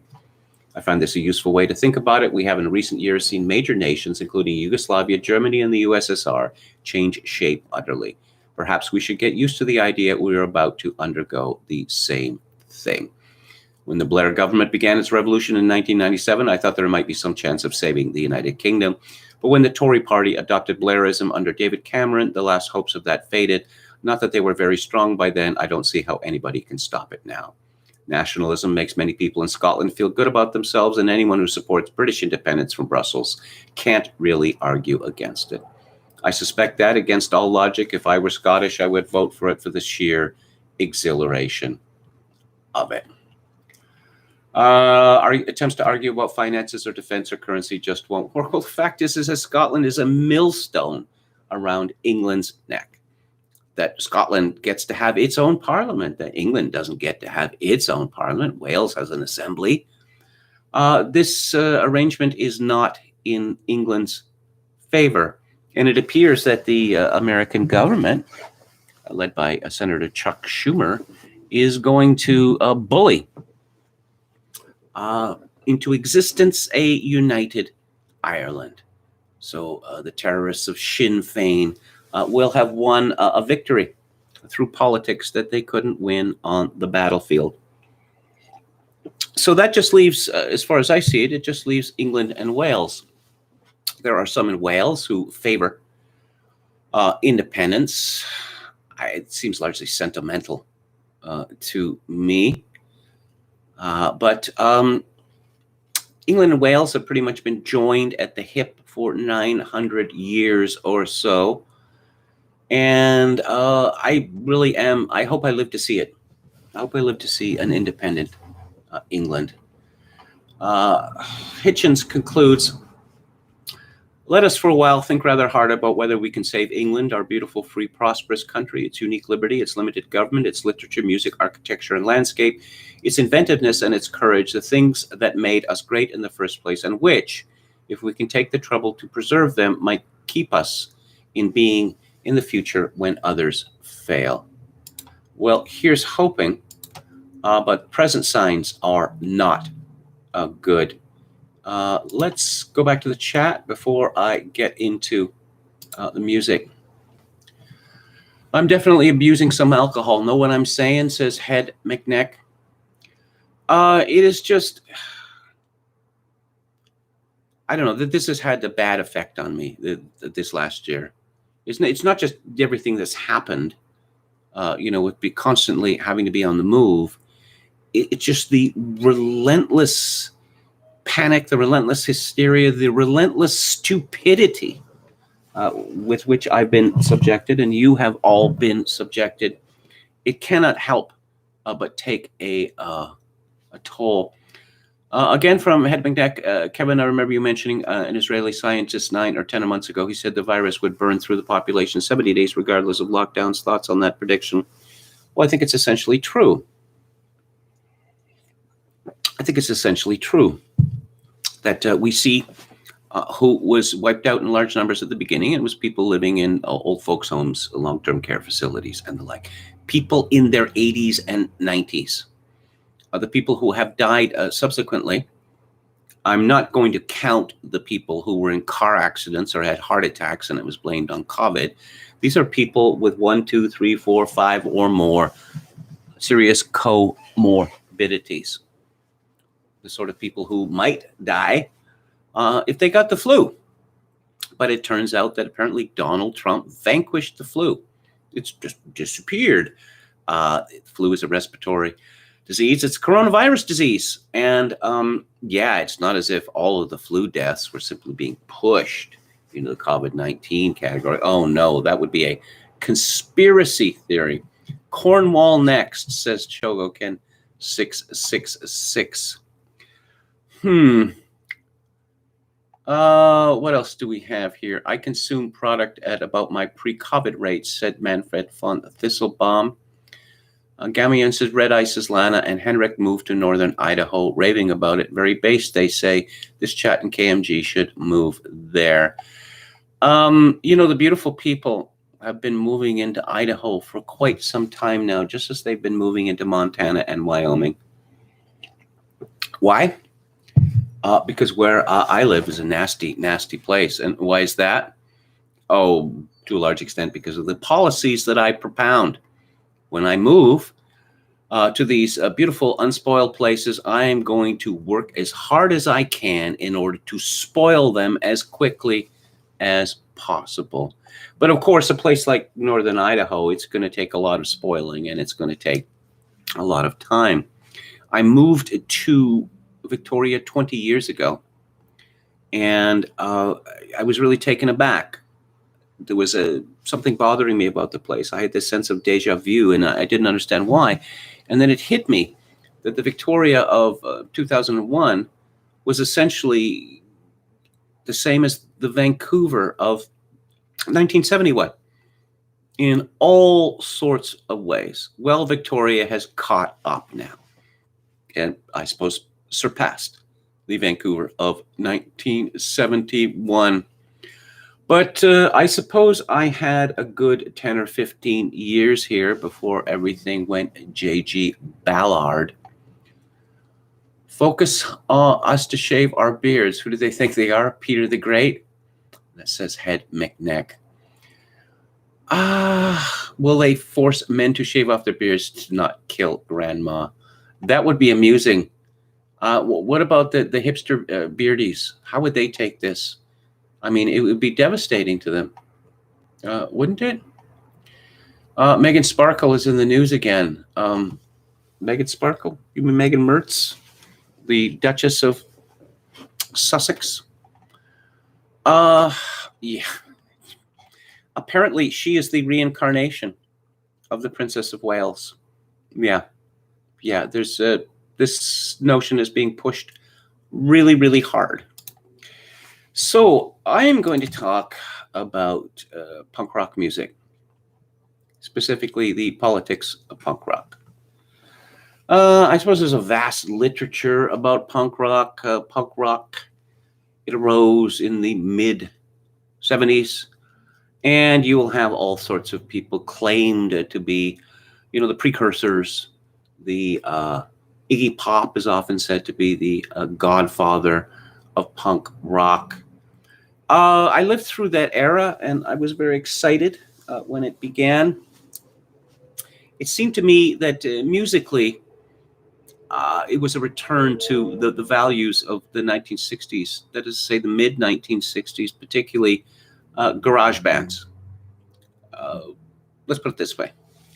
When the Beatles and the Rolling Stones showed up, and they were a sensation on the Ed Sullivan Show and in the charts, and they were obviously not professional musicians. They'd never gone to an academy. They weren't like these jazz bows who had, played for 10,000 hours on their, Gibson semi-acoustic guitars, their flat-top guitars. No. They just picked up their instruments and, flailed away at them, and 3 chords, sometimes even 2. That's all you needed to write a song, and maybe a hit song. So there was this phenomenon all across America of young boys getting together in someone's family garage and buying instruments from Sears. That's typically where they came from, and putting bands together and thrashing away and copying the hit songs of the time. And then, of course, when it turned out that the Beatles and the Rolling Stones and others, Kinks and such like, they were writing their own songs again. Well, apparently you don't need to study music theory in order to write songs. You don't need to be a professional songwriter like the ones in the Brill Building, Tin Pan Alley. Apparently anyone can do it. So they started writing their own songs, and a lot of these songs became regional hits. And some of these songs even became national hits. There's that Tom Hanks movie, That Thing You Do. It's a very accurate description of how this sort of thing happened in the mid 1960s. Starting in the late 1960s, and again, I suppose you can trace this to the Beatles and their Sgt. Pepper album, that rock music, people started calling it rock music instead of rock and roll music. It started to become more serious, or you might say pretentious, that songs were supposed to have a message, and you were supposed to strive for musical proficiency, and you were supposed to strive towards more musical complexity. And everyone followed the Beatles' lead. Well, Ray Davies of the Kinks didn't, but pretty much everyone decided that they needed to get much better on their instruments, and they needed to be much more clever in their songwriting. I'm reminded of this song by the Dictators, Who Will Save Rock and Roll. June 1st, 67, something died and went to heaven. I wish Sgt. Pepper never taught the band to play. This increased complexity led to prog rock, where if you thought that, you like rock and roll music because it wasn't classical music, suddenly classical music was involved in a reverse takeover of rock music with bands like Emerson, Lake and Palmer, or as the New Musical Express dubbed them, Cumbersome Fake and Trauma, and Yes, and many, many others. Suddenly you ended up, I suppose the high point or the low point was an album by Yes that came out in, if memory serves, 1974, and it was called Tales from Topographic Oceans. And of course, the title of that makes no sense whatsoever. Oh, I see it was released December 1973. Title makes no sense because nothing that John Anderson ever wrote made any sense whatsoever. And no, not songs. This was a double LP. There were 4 suites, all around 20 minutes in length. The first one was called The Revealing Science of God, Dance of the Dawn, The Remembering, High the Memory, The Ancient, Giants Under the Sun, and Ritual, Nous sommes du Soleil. It was at that point that I checked out of prog rock because this was no good. This was no good at all, and obviously a lot of people felt that way. A lot of people who were interested, I don't know, in making music, or perhaps even listening to music, popular music that they liked. And so you see, pub rock, as they called it, was certainly a precursor of this. Bands playing to pub audiences, which were small, for not very much money, playing to a very large extent for fun, which had been pretty much eliminated from the music biz, and much shorter, simpler songs with no pretense of, let's say, intellectual sophistication. And then we get the explosions in New York City and London. Now I'm looking at the wiki entry here, and it says that Television is listed as a punk rock group. Well, Television, certainly after Richard Hell left, was not a punk rock group at all. Patti Smith, I wouldn't call her punk rock either, but you could argue endlessly about this sort of thing.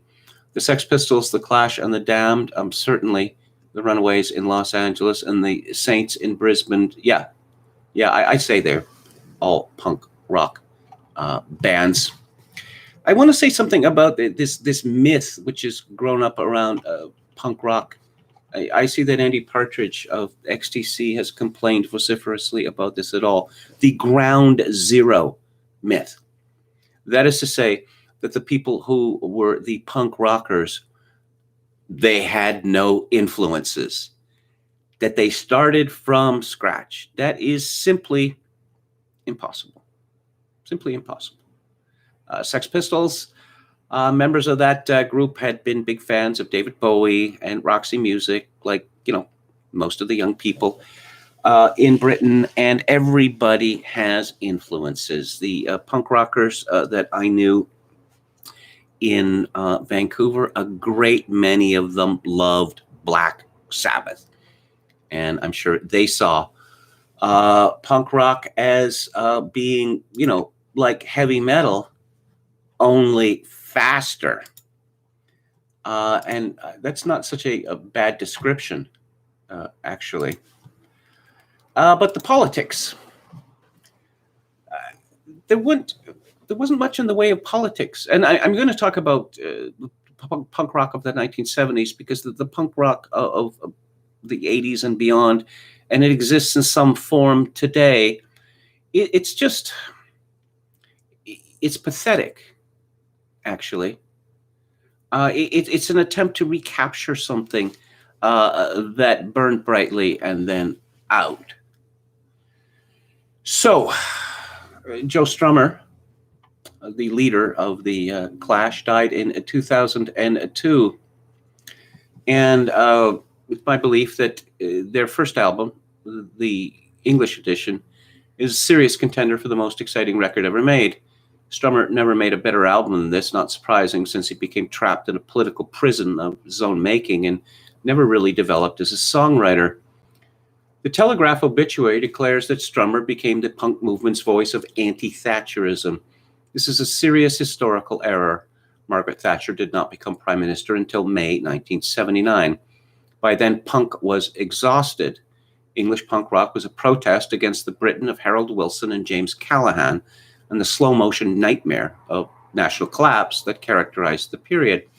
Johnny Rotten's sneering "no future for you" was no pose when national repossession by the IMF was a distinct possibility. Such bollocks is talked about punk rock now. It was thoroughly apolitical at first, only later did it become ideological. Mick Jones would probably not like to be reminded that his group immediately prior to the Clash was called the London SS. Mick Jones being partially Jewish, and another member was Keith Levine, later of the Clash and public image and subject of Deny. However, it seems safe to say that This band did not proselytize neo-Nazism. It was just thought to be edgy in the same way. I don't know, the Ramones singing about Germany, because Dee Dee, the bassist, was half German. I don't think that he saw it as edgy.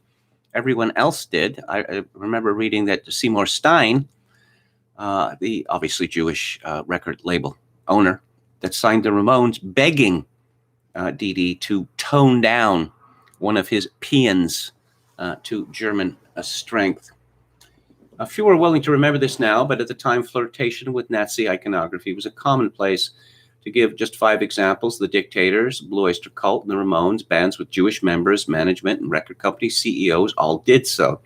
Susie Sue and Sid Vicious wore swastikas. It wasn't all play acting either. The National Front enjoyed significant popularity in urban Britain in the mid-'70s, and quite a few bands, Sham 69 in particular, enjoyed significant patronage from National Front supporters. Britain was sleepwalking into chaos. The comparison to Weimar Germany became a cliche. Even as the Pistols sang of anarchy in the UK, everyone longed for order of one sort or another. Also forgotten is that Thatcherism had its punk rock supporters as well. Paul Weller made known his intention of voting Conservative in the next election, a gaffe for which he has spent the rest of his life groveling. According to the Telegraph obit, Billy Bragg, the singer and songwriter who followed in the Clash's political footsteps, said last night that the Clash had given punk its political edge. Were it not for the Clash, punk would have been just a sneer, a safety pin, and a pair of bondage trousers, he wrote in an appreciation posted on the BBC website. This is true and revisionist at the same time. The Clash's look, engineered by manager Malcolm McLaren acolyte Bernie Rhodes, was critical to their success. Who was the enemy? Wankers like Yes with their 80-minute concept album Sweets. Rick Wakeman made a famous intervention to get the Pistols off his label A&M. How did Yes dress? Like a bunch of F-word hippies. So how did the Clash dress? Sharp, tough, and male. Long hair for so long de rigueur became the ultimate faux pas. Bernie Rhodes was not above flirting with political ambiguity as well. Paul Simonon sports a Union Jack on the first Clash album, Then As Now. This flag was misunderstood as the unacceptable symbol of British racialism. The serious British music press was, they say, shocked and appalled by the inchoate eruption that was punk rock. I remember well Tony Parsons, now the beloved lad novelist, sneering of magazines shot by both sides that Howard Devoto should, quote, get down on his knees, unquote, in gratitude for all that socialism had done for him. One also remembers that his then wife, Julie Burchill, now the beloved spent volcano of the British press, sneering that the Pistols' Bodies was just the sort of anti-abortion tirade that one could only expect from a Catholic Irishman like Johnny Rotten, nee Leiden. They were Trotskyite to a man and woman, these angry young journos, and they bent punk rock to their agenda at the cost of its charisma. Thus, it lost its power as a unifying force. Later, of course, Mrs. T would become a unifying anti-force, the punching bag they could always smack for easy applause, even as they all became rich, even as she accomplished what the Labour Party never could, destroying the class system. The Clash knuckled under. The punk movement became a mere adjunct of the Socialist Workers' Party. They touted rock against racism, rock against sexism, rock against every ism except boring-ism. Political correctness became a catchphrase. You could never be ideologically pure enough. As I discovered to my bemusement, I knew most of Vancouver's punkers of the late 70s and early 80s. One night after some gig, I found myself at a party in some dive, face-to-face with Jerry Useless, born Hannah, bass player and political commissar of the Subhumans, a band still remembered fondly in these parts. Like DOA, they traded in mannerist Marxism, but were rather more earnest. I was disgusted by Mr. Useless's ignorant attitudinizing and let him have it with both barrels. I was fiendishly subtle. I delivered a wholly false but passionate and closely reasoned diatribe against left-wing communism and infantile disorder. Mr. Useless was quite shaken. When I was done, he asked, "Who are you?" It helps if you picture me wearing a bespoke suit, which was my style at the time. I enjoyed the tension. "Just a Leninist," I replied brusquely, turned and walked away. The subhumans broke up, and the next I heard of Jerry Useless, he had been arrested. He had forsworn music for a group called Direct Action, the infamous Squamish Five. No posers, they. They bombed porno video stores and a BC Hydro substation in Vancouver and a weapons system plant in Ontario. Useless was sentenced to 10 years. "Sorry, guy, it was just a drunken prank. I never figured you'd take me seriously." Joe Strummer was as obvious a nom de punk as Joan Jett, of course, but we never realized it. We were all rather earnest then. Strummer was a diplomat's son and attended the City of London Freeman School. He died in Somerset, a telegraph reader. The apple never falls far from the tree, I suppose. I wonder how much of a red he ever was. Anyone who's ever seen Rude Boy will remember the scene where Ray Gange catches Strummer in a Red Brigade shirt and insinuates he's a communist. "They shoot communists," Strummer responds, but he seems as unpersuaded as Gange and the audience is. Strummer was later to record the deathless classic Sandinista. And isn't it a good thing that conservatives aren't rock and rollers? Can you imagine having to live down the shame of once having owned an album called Violetta or Unita? Doesn't bear thinking about, does it? Yes, punk rock was exhausted by 1979, and we subsequently got new wave music, which led to the immortal question, are you punk or new wave? It turns out that, shouting abuse or screaming abuse, that gets tiresome really, really quickly. And of course, when Johnny Rotten or John Lydon, with his next band, Public Image Limited, he decided to go go down a very different path that much more self-conscious and arty, also much harder to listen to. Chris Thomas, who produced the Pistols album, thought that the Sex Pistols were a classic British three-piece, like The Who, and in a way, they were.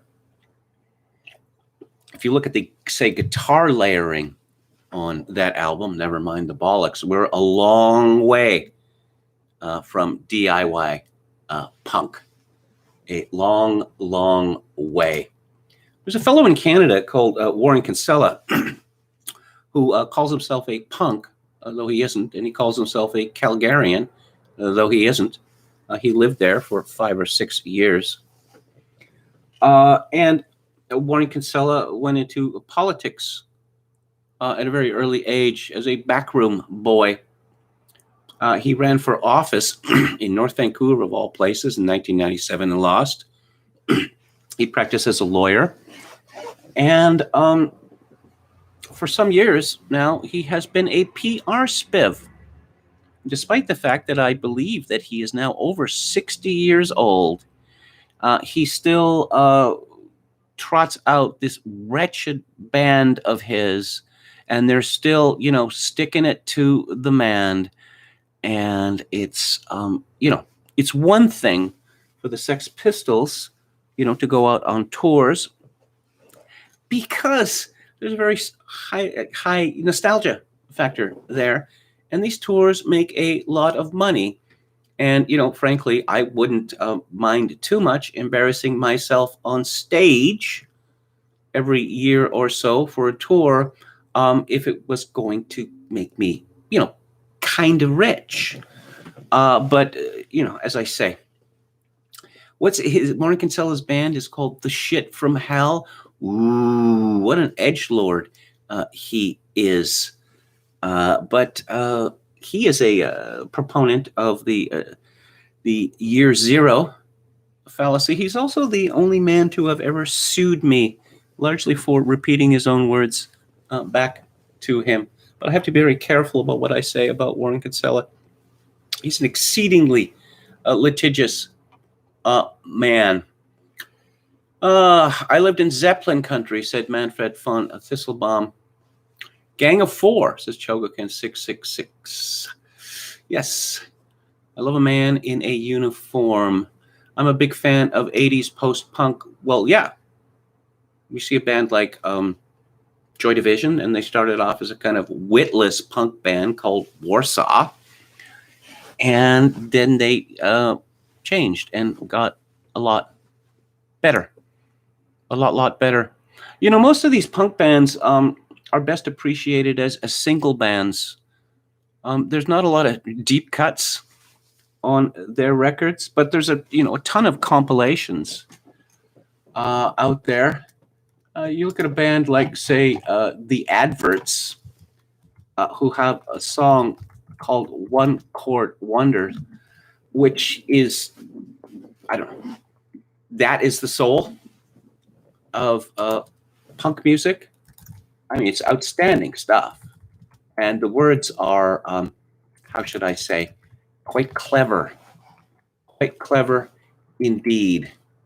Unlike, say, those of DOA. Disco sucks. Yeah, tell me something I don't know. Let's say, to play before a bunch of, of rock heads and to, let them know that you think that disco sucks. Ooh, very controversial opinion. Glenn Matlock was a mistake to get rid of, said Chogokin 666. Yeah, he was. There was a story, that he liked the Beatles, that he liked ABBA.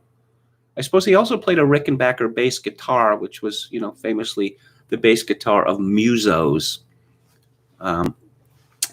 But no, Steve Jones complains that Matlock takes too much credit for the songwriting, but obviously Matlock was responsible for, I don't know, probably 50 to 70% of the music. And then they got, Sid in there, and Sid couldn't play bass guitar, nor could he write a song. But Malcolm McLaren was one of the Image.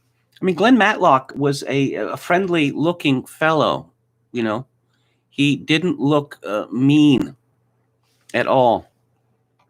So, visually, I suppose there was a problem there.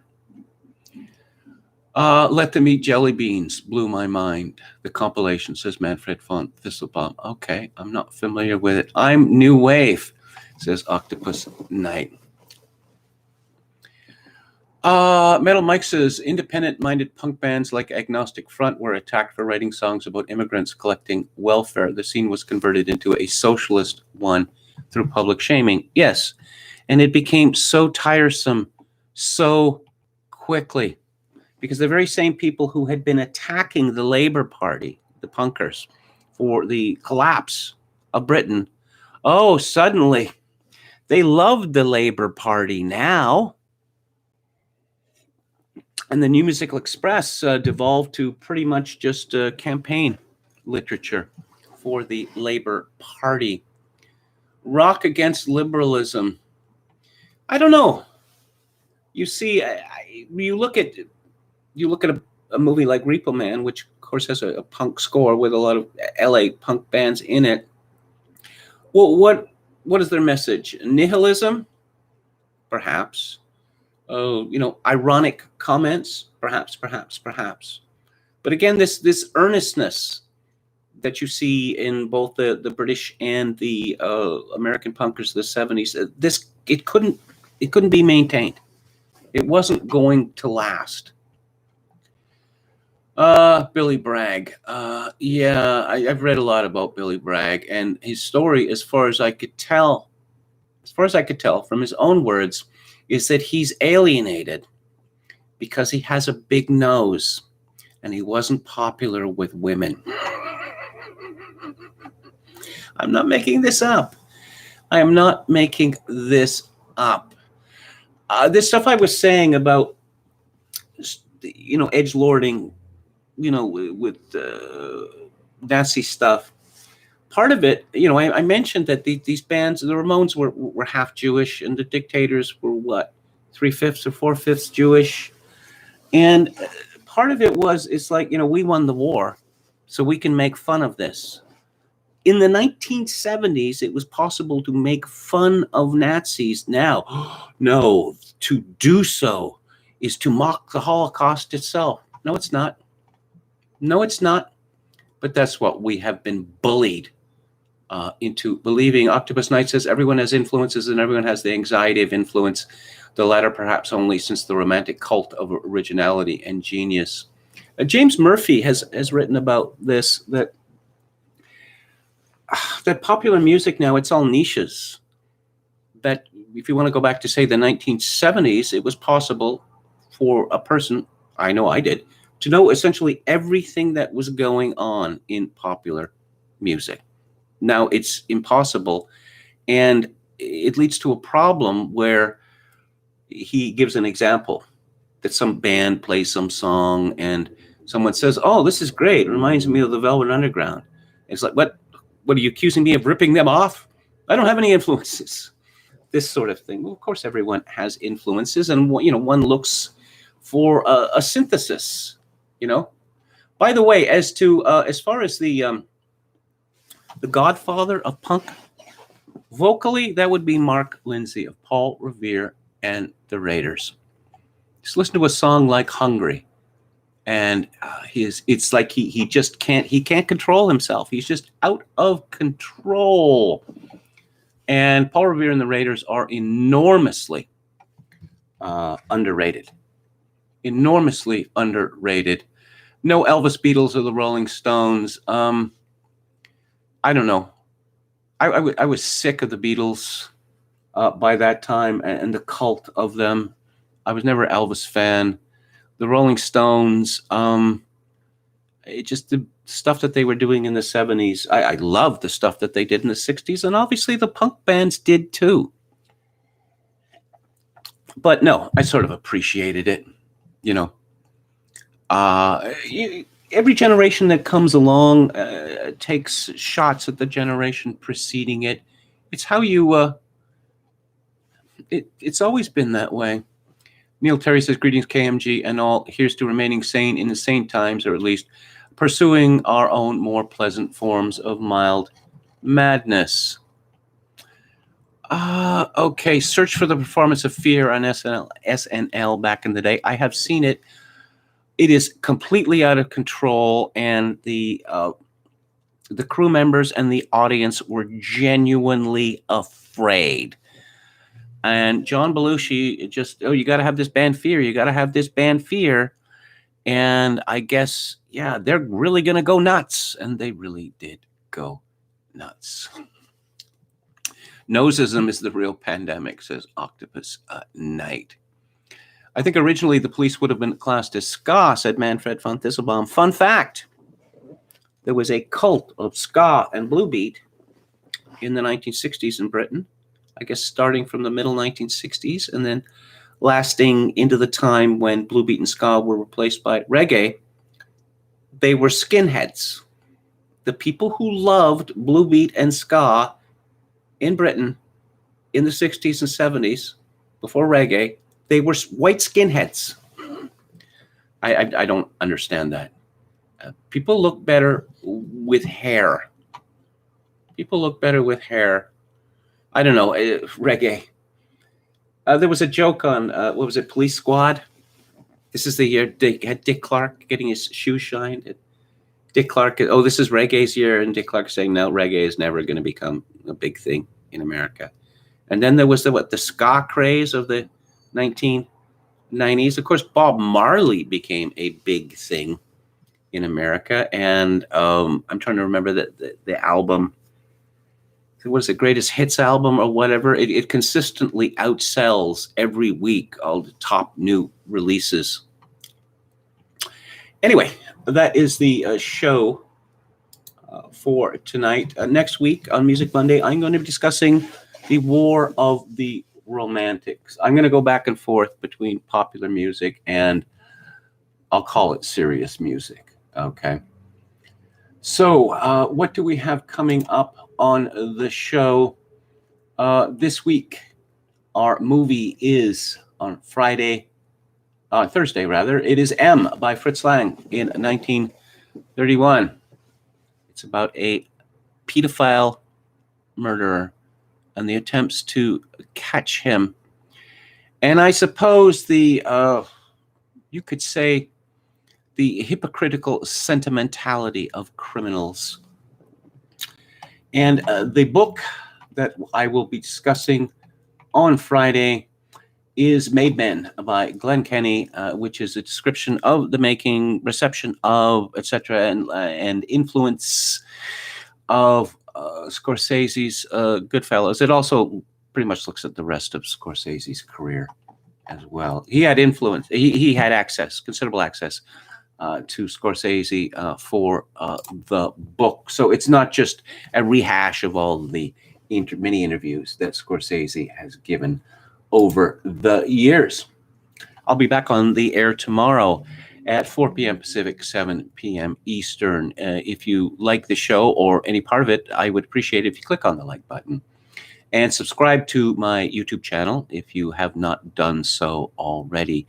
If you would like to make a donation to this live stream, and I would really appreciate it, especially at this time of grave uncertainty for me, my PayPal address is kevin_grace@hotmail.com. Once again, kevin_grace@hotmail.com. If you are Canadian, you can make a donation to this live stream directly via Interac at kevin_grace@hotmail.com.